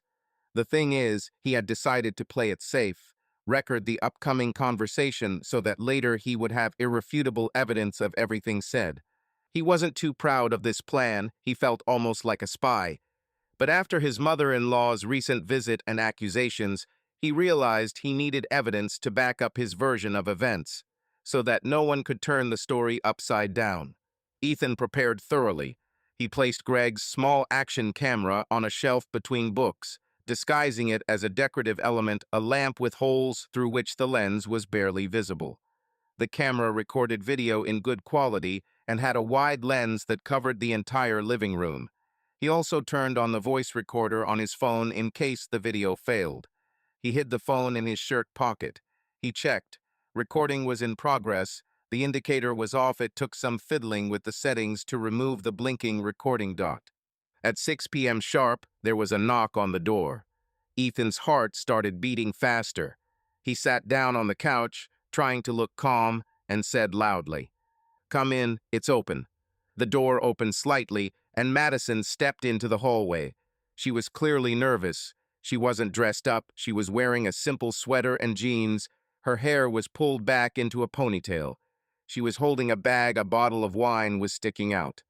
"Hello," she said quietly, peering into the living room. "Hi," Ethan nodded. "Come in." She walked in, stopped uncertainly, looked at the bottle in her hands, and put it on the dresser. "I took some wine, but if you're against it."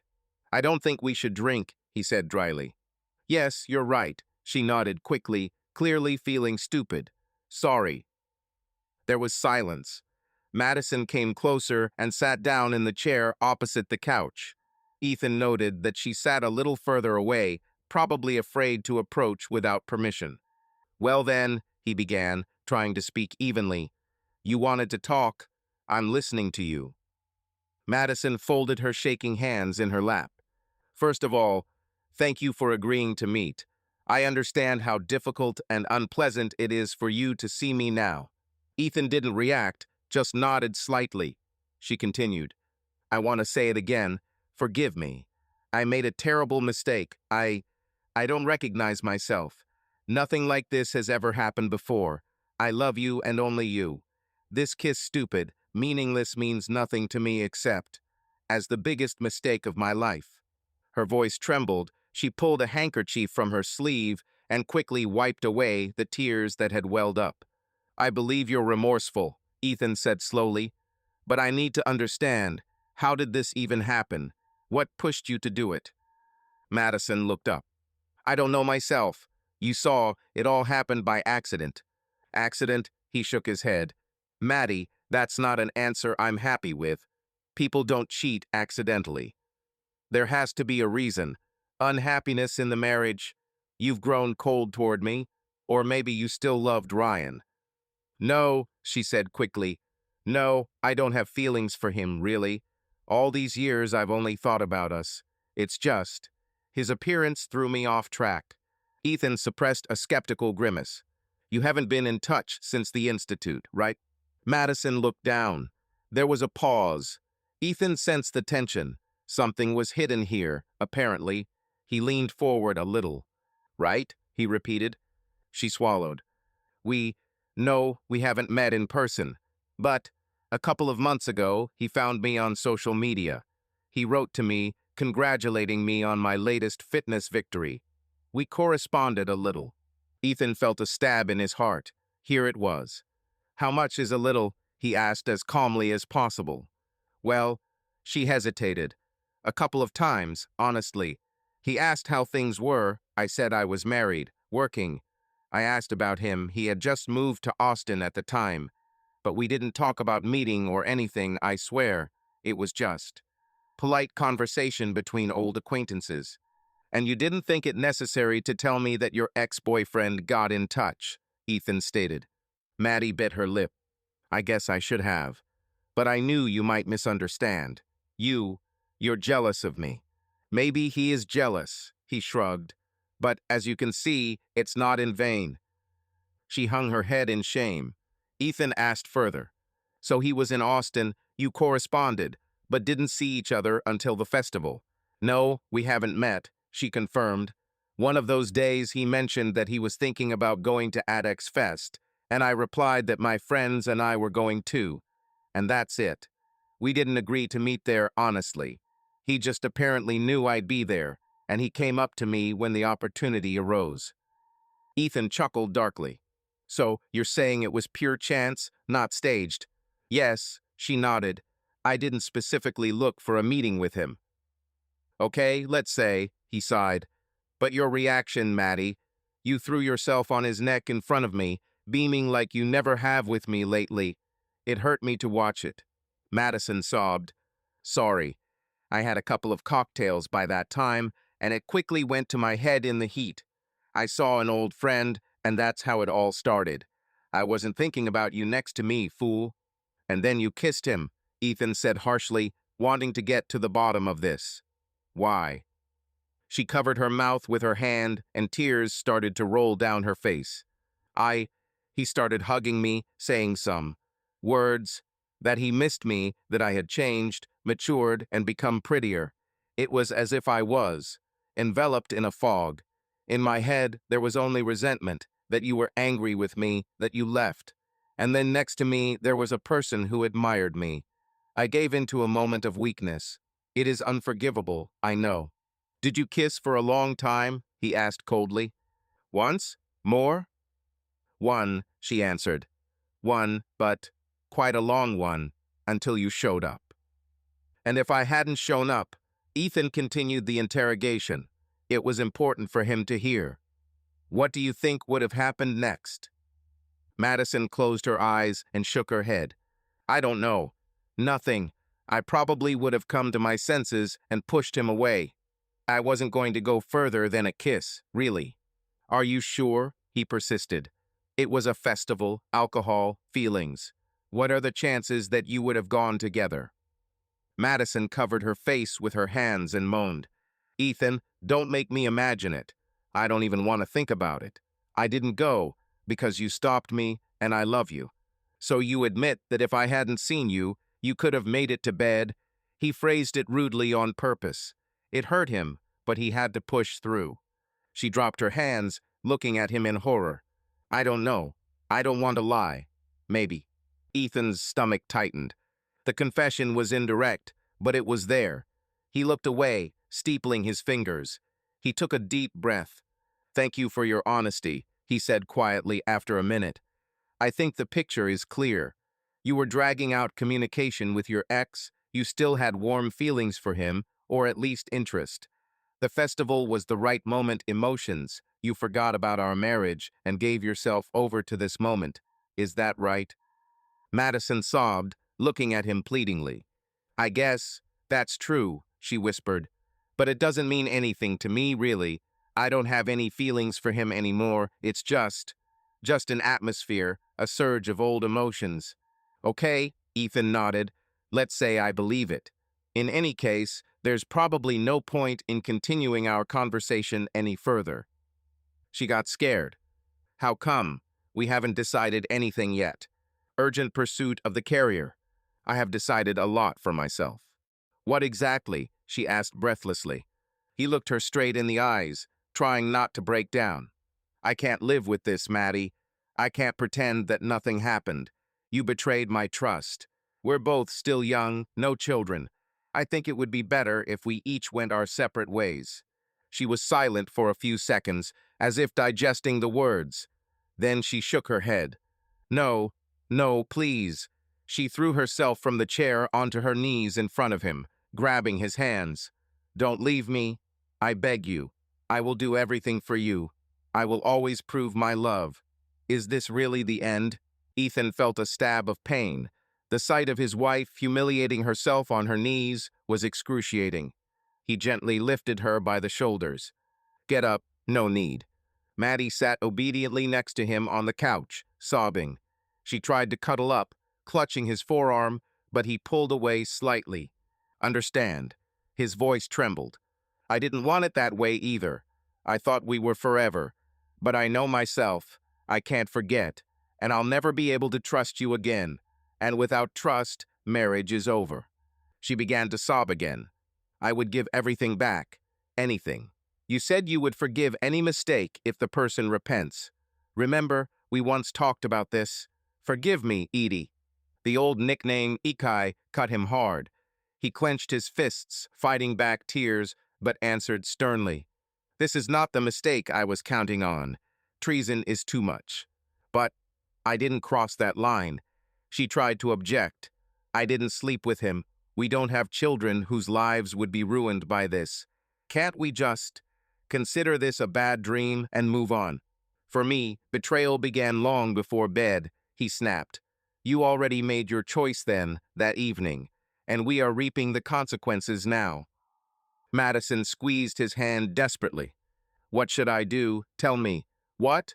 I agree with everything. A probationary period, like at work. I'll prove it.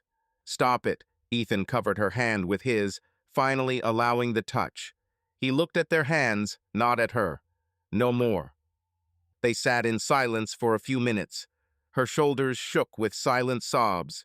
He looked at the floor, trying to contain his emotions. Finally, he decided to take the last step. Anyway, Maddie, I don't want to finish you off, but I'll tell you. I've decided to file for divorce. She froze, then slowly raised her head. Her face was wet. Are you? Sure. Maybe we shouldn't rush. Maybe a break. Living separately. But not to make it so quickly. We're already separate, he sighed. There was a pause. It only became clearer that I can't do otherwise. Madison closed her eyes, tears silently flowing from them. She nodded quietly. If you've definitely decided, there's no point in arguing. Ethan felt a strange sense of relief mixed with horror. It seemed they both realized the inevitable. He asked softly, "Where are you going now? Back to your parents?" "Probably." She wiped her cheeks. "I'll pick up my things later, or you'll tell me when to come and collect." "Don't worry," he said. "You can come tomorrow afternoon. I'll be at work. You can calmly pick up what you need.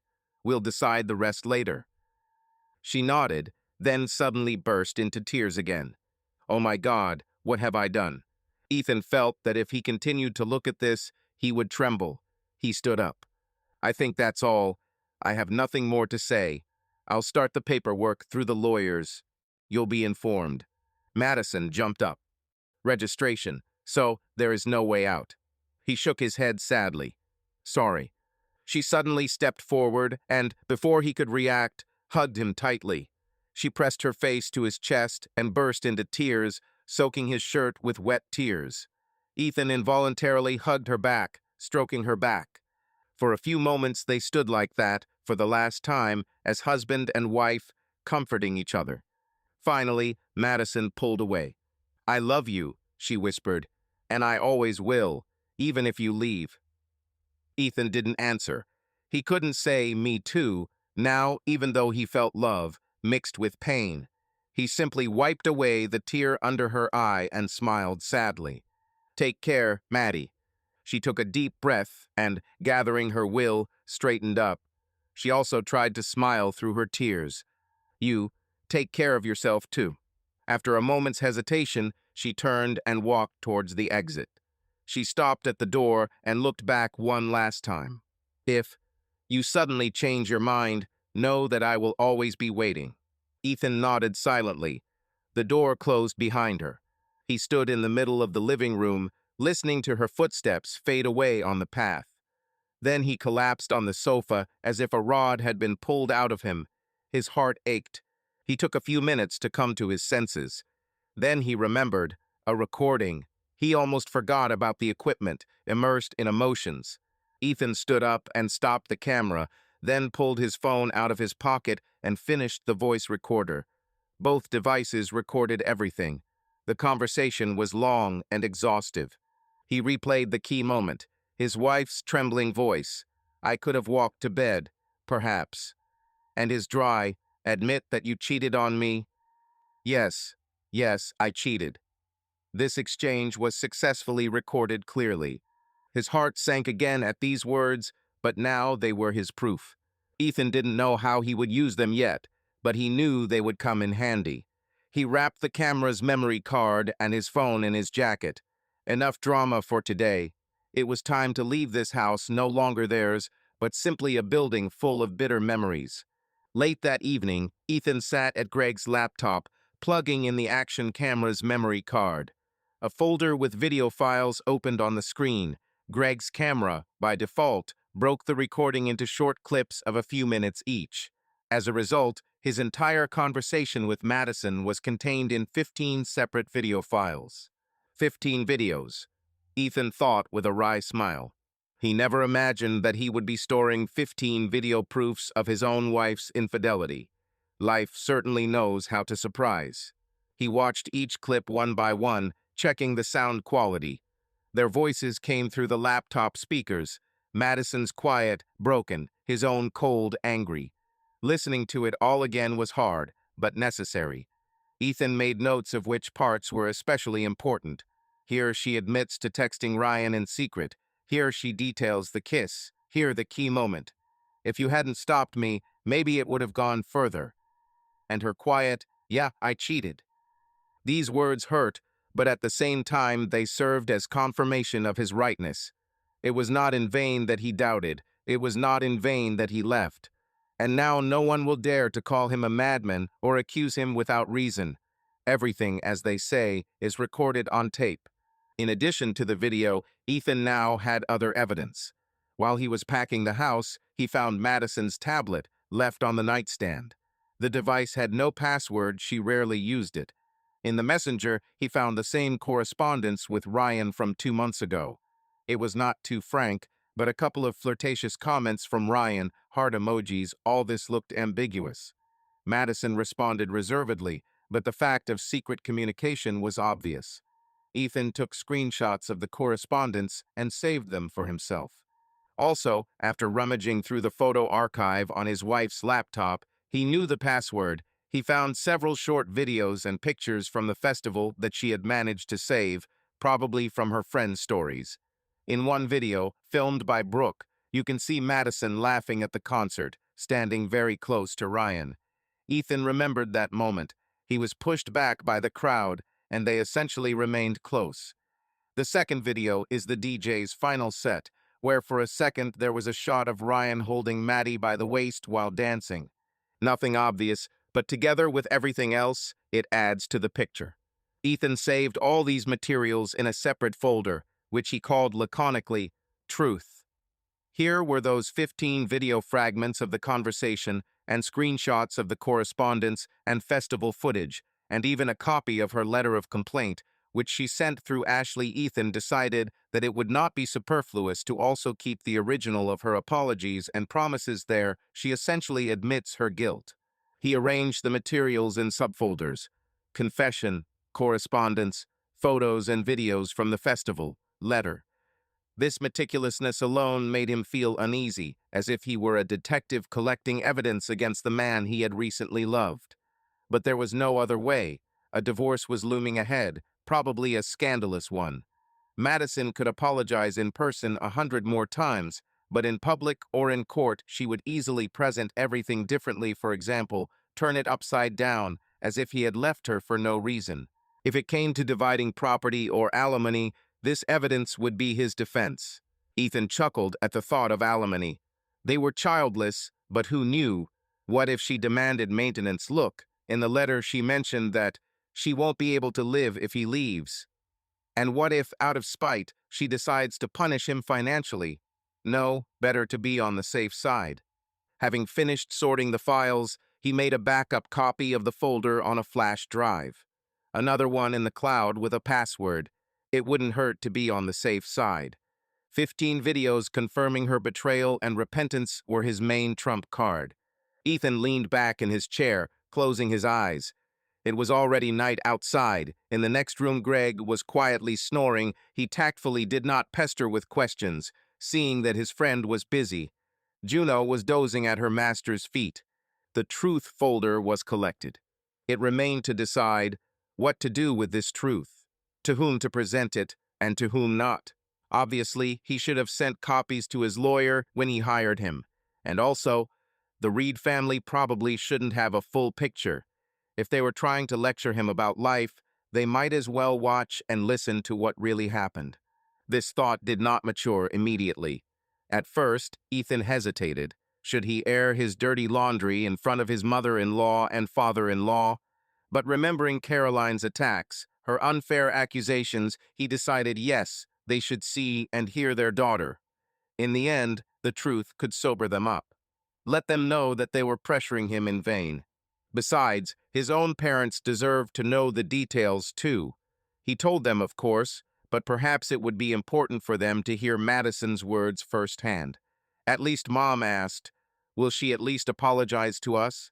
True, it wasn't an apology to them, but an admission is also something. Ethan imagined Caroline's face when she saw these recordings. It was probably not the most noble pleasure, but he couldn't help it. Everything inside him demanded that justice be restored. Stop making a villain out of him, the facts were there. He made up his mind. In the morning, he would compose a letter and send both families a selection of the most revealing materials. Without unnecessary comments, just let them see and draw conclusions. With this thought, he felt relief.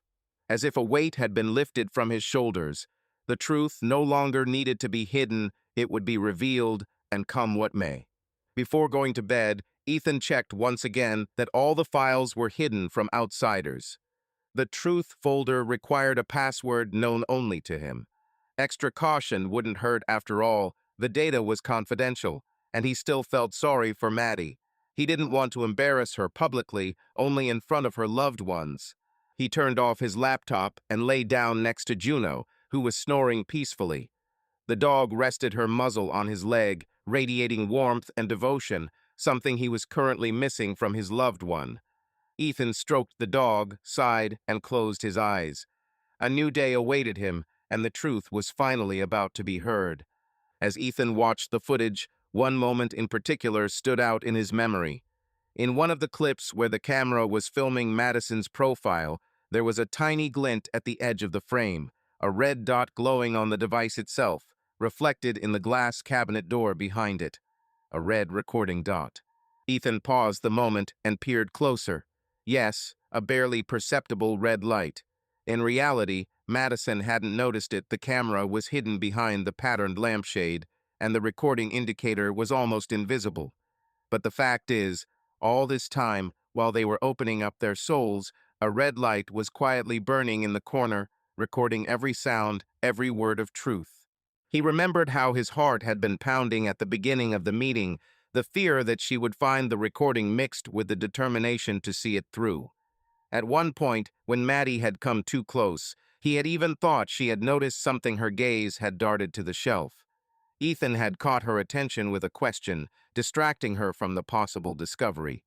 Only now did he realize how much he had risked. If she had guessed, there would have been no trust left at all. A scandal would have erupted immediately. The red dot of the recording, the little light that separated truth from lies, trust from suspicion. Now, looking at it on the screen, Ethan felt a strange feeling. That blinking dot seemed to symbolize a turning point in his life. Before it, he was a trusting husband who took people at their word. After it, he was a man who needed proof, evidence, records. He ran his finger across the screen, right over that tiny red dot. Bitterness stirred inside him. He didn't want to live like this, by someone else's standards, with secret records. But circumstances forced him to. Well, thought Ethan, if that's the price for my freedom, so be it. He pressed play, and the dot began to blink again, this time as part of the past.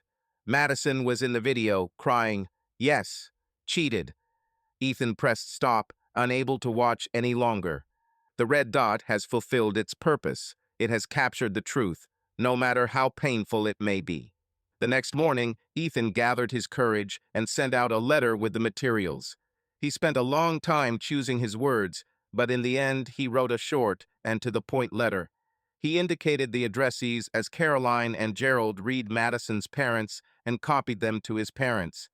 In the letter, he stated the fact: "I want you to know the real reason for our separation. I have attached excerpts of a recording of a conversation with Madison where she herself admits and explains everything, as well as several other materials confirming the situation." He politely added that he was not doing this publicly, but only for the family circle, out of respect, but he no longer wanted anyone to be misled about his motives.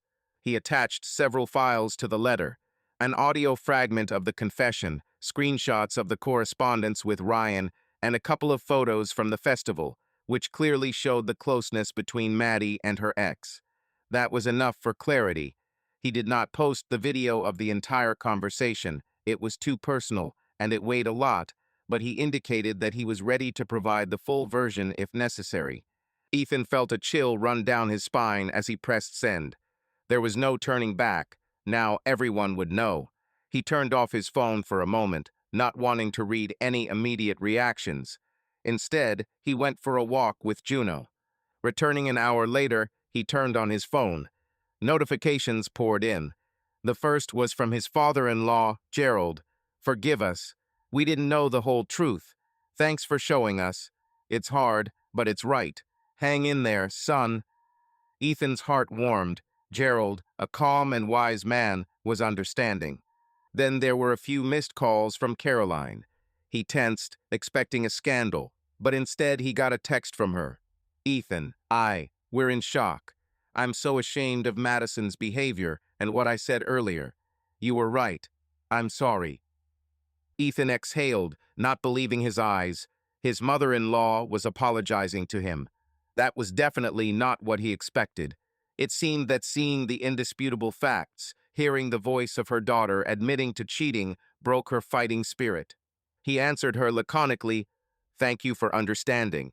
I am also very sorry that everything turned out this way." Nothing more, no time for conversations. An hour later, his mother texted. Caroline called. She was in tears, asking us for forgiveness and saying they were ashamed of their daughter. We said we appreciated it. "How are you, son? If you need to, come over, we're here." Ethan felt relieved. The family war seemed to be off the table. The truth, the bitter truth, sobered everyone up. No one could blame him or demand that he take everything back anymore. There would still be a bad taste in everyone's mouths, of course, but at least his decision would be easier to make. He called his mother, and they talked. Mom said that Caroline cried, watching their family happiness, destroyed by stupidity. She said that Madison locked herself in the room after they showed her the materials sent, and did not talk to anyone. "She's having a hard time now, too," Linda sighed. "Even though I'm angry at her, I feel sorry for the girl. She's backed herself into a corner." "I know, Mom," Ethan answered quietly. "I feel sorry for her too, but nothing can be fixed now." Father picked up the phone and said firmly, "You did everything right, well done. Now no one will throw mud at you, and the rest of the time they will heal you." "I hope so," Ethan replied. He could breathe much easier. The pressure from Maddie's family was gone. After what they had seen, they seemed to have accepted the outcome. At least they wouldn't try to shame him or persuade him anymore. Later in the evening, Ethan received another message from an unfamiliar number. It turned out to be Madison's brother, with whom they rarely communicated. He lived abroad. Briefly, "Hi, just found out what happened. Too bad. You were a good husband. Good luck to you." Ethan thanked her. Apparently, the news spread further in their family. Well, at least no one thinks of him as a monster. But Madison herself never got in touch. Not a call, not a message. It's understandable. After Ethan made her confessions public to her parents, she was probably terribly ashamed and hurt. Perhaps she was even angry at him for it. But Ethan believed that with time she would understand. He did it not out of malice, but for the truth. However, the next day he was confronted with her reaction. While checking his social media feed as usual, he came across Madison's new post. On a black background in white font was the quote, "The truth will set you free." No signature, no photo, just that. The comments were full of puzzled questions. Some of her friends probably already guessed that it was personal. The rumor was spreading, even though they tried not to air their dirty linen in public. Ethan stared at those words for a long time. The truth will set you free, right on target. He felt himself finally being set free. From the lies, from the pretense, from the constant analysis of what was wrong. Everything became clear. Painful, yes, but clear. He didn't like or comment on the post. He simply put his phone down. The formalities of divorce, the division of household items, and legal meetings were still ahead. But the main step had already been taken. The truth had been revealed to everyone, and with it came a feeling of some inner freedom. The formal divorce process took several months, but the key decisions were made quickly. Barely 2 weeks after the truth was sent out, Madison, to Ethan's surprise, filed for divorce herself. Perhaps it was pride that dictated this. Since he was adamant, she decided to be the first to formalize the separation. Or perhaps it was the lawyer's advice to take the initiative into her own hands. Ethan learned of the filing when he received a summons to attend mediation. Her claim cited irreconcilable differences called incompatibility in Texas, and her demands included division of property and payment of alimony to him in her favor. The latter was outrageous. She had no legal grounds for support, they had only been married for 4 years, had no children, and were able to work. Apparently, this was either a ploy by her lawyer or an act of desperation on Maddie's part. Ethan hired a smart lawyer on Greg's recommendation. At the meeting with him, he laid out all his trump cards. He told about his wife's infidelity and provided records and evidence. The lawyer even whistled. Well, with such materials, you can file a counterclaim based on her fault. Definitely, Ethan nodded. They filed a counterclaim. Ethan was seeking a divorce because of Madison's adultery.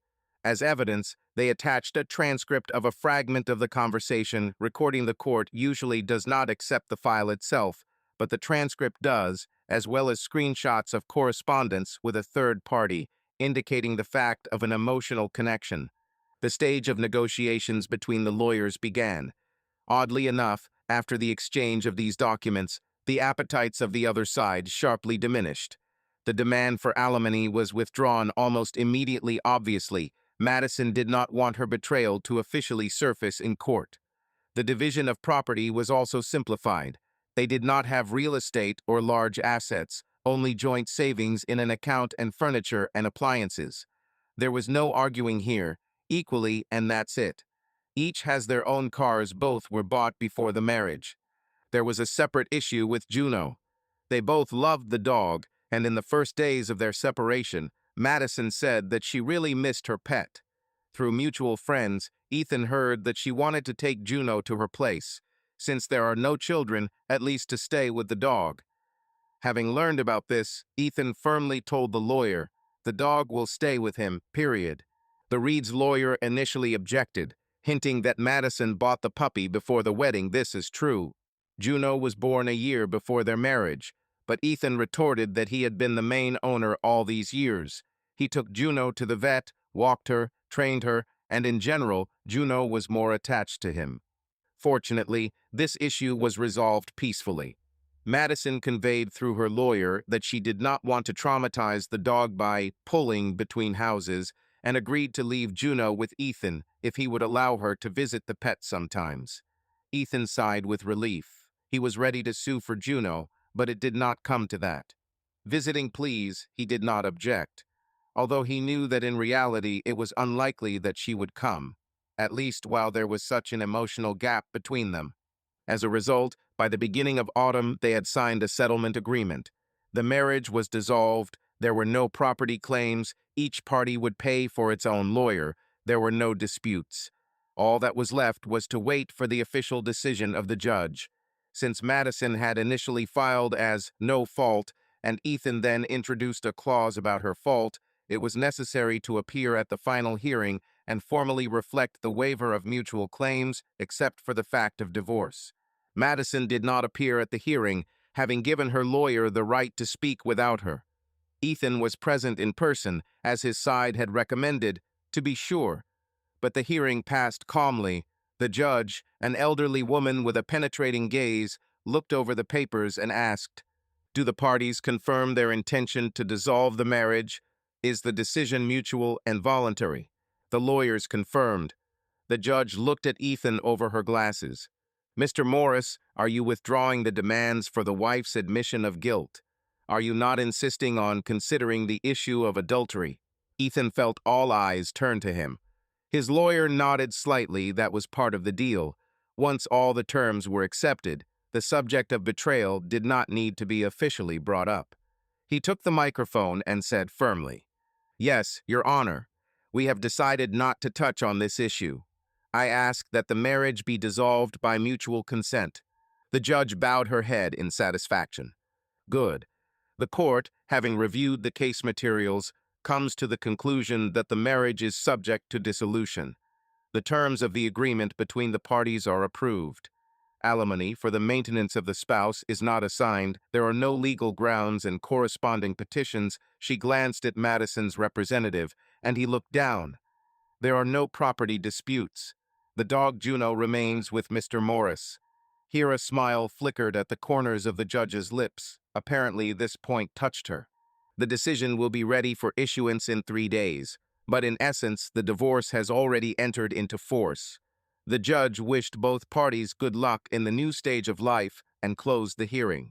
Ethan left the courtroom feeling strangely empty and relieved at the same time. It had all ended so quietly and routinely, even though there had been so much drama behind him. No scandals, no long lawsuits. It was even embarrassing that that was it. But he was glad. He had no strength left for any more wars, and Madison, too, had apparently chosen the path of least resistance. His parents were waiting at the door. They insisted on coming to support him, although Ethan said there was no need. His mother immediately hugged him. "Well, son, it's all over. How are you?" "It's okay, Mom," he sighed, feeling a lump in his throat. "You're free."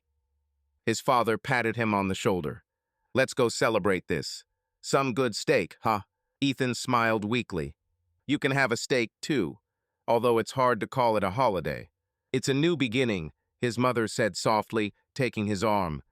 "And that's always worth celebrating." He nodded. Behind him, someone said, "Ethan." He turned around. Madison was standing at the end of the courtroom corridor. She had arrived after all late. She hadn't made it to the hearing, but it seemed she had done so on purpose, so as not to see him inside the courtroom. Now she was just watching from afar. Next to her was Camilla, her friend, holding Maddie's elbow. Ethan and Madison locked eyes. They stared at each other for a few long seconds. Then Maddie tried to smile, but it came out sad and a little guilty. Ethan nodded, just a little, as if to say everything was okay. Camilla gave Madison a gentle nudge as she walked toward the exit with her friend. As they passed, Camilla quietly said to Ethan, "Take care of yourself, Ethan, and forgive her. Someday." He didn't have time to answer, only nodded. Madison quickened her pace without stopping. A moment later, they disappeared around the corner. Ethan felt his mother's grip on his hand tighten. "You're doing well," she whispered. He took a deep breath and let it out. Yes, the papers were signed. Juno was his freedom. Now it was on to the next step. Another couple of months passed. Autumn in Austin was unusually mild. Warm days, crisp evenings. Ethan settled into a small rented apartment not far from the school. After the divorce, neither he nor Madison wanted to return to their old house. They terminated the lease, each moving to their own place. One October evening, Ethan sat on the porch of his new home with a cup of black coffee. Juno dozed at his feet, warmed by the day's walk, and now enjoying her rest. The air smelled of the first yellow leaves, and the smoke of distant fires. Neighbors were somewhere grilling shashlik. The silence was amazing. Over the past few months, Ethan had gradually gotten out of the habit of the constant background noise of other people's voices, the music from his wife's phone, the noise of her workout videos. Now there was peace all around. At first, he had been afraid of this silence. It seemed to crush him with loneliness. And then he suddenly realized this was not emptiness, but freedom. The quiet freedom to be yourself, to think your own thoughts, not to tiptoe around someone else's capricious mood. During this time, he managed to put things in order not only in his things, but also in his soul. He attended several sessions with a psychologist where he was pushed by the same Greg. His friend was there the whole time, supporting him with jokes and deeds. Conversations with a specialist helped to dot the I's. Ethan stopped blaming himself, stopped looking for where he didn't give enough attention. He realized that he did everything he could, and he couldn't control someone else's choice. This brought relief. He tried not to follow his ex-wife's life. Although Austin is not such a big city, rumors sometimes reached him. They said that she quit her job as an SM and temporarily went to her friend in Dallas to distract herself. She abandoned her fitness blog a little. The last post was that mysterious quote about truth and freedom.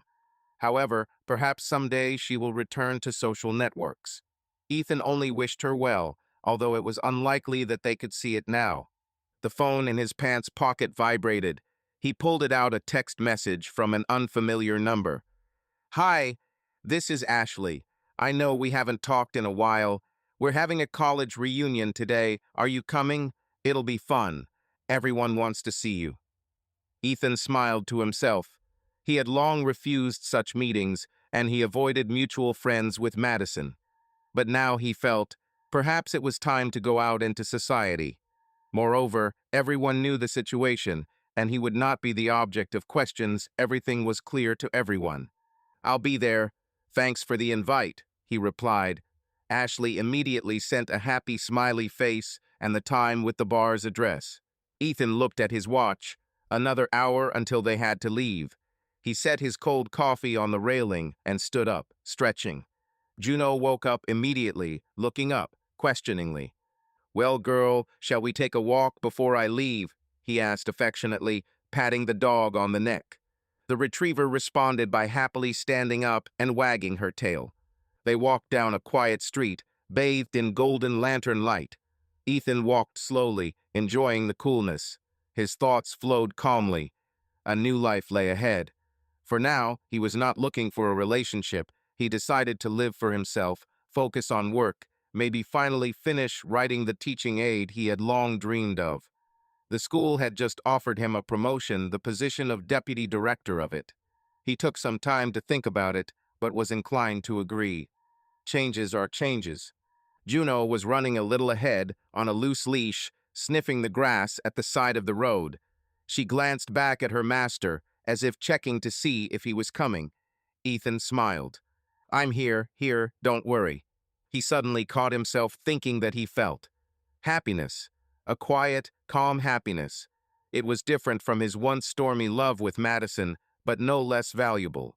He was healthy, his loyal dog friend was nearby, his family supported him, there were as many roads as he wanted ahead, and most importantly, his soul was calm. Passing by a shop window, Ethan caught a glimpse of his reflection. The reflection's gaze was confident, his face relaxed. Yes, this man had been through a difficult test, but he had not broken.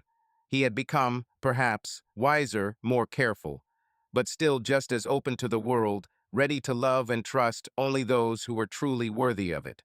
Come on, my friend, he called Juno, taking a step forward. A new life awaits us.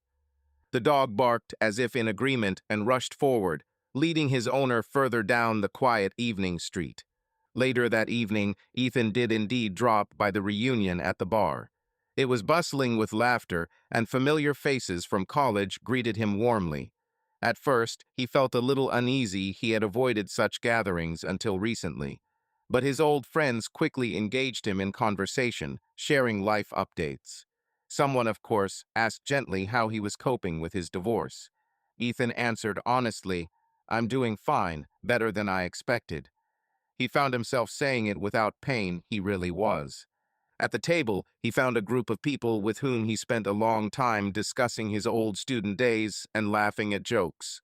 One of his former classmates, Miranda, whom he had hardly known before, started talking to him about books and traveling. It turned out that they had many common interests. At some point, she suggested, the guys and I are going to the lake outside the city this weekend. Come join us. It would be great. Ethan felt a warm response inside. He had already forgotten how pleasant it was to accept spontaneous invitations without having to answer to anyone. He smiled. Why not? Returning home late in the evening, he already knew for sure. A new life really awaits him ahead, filled with such simple but real moments of joy, and he is ready to live this life. He smiled, feeling that only good and bright things await him ahead. Subscribe to our channel so that your love doesn't cheat on you, and go ahead and listen to the next story, because this story is nothing compared to the next one. If you're under 18, don't even think, click to the next one.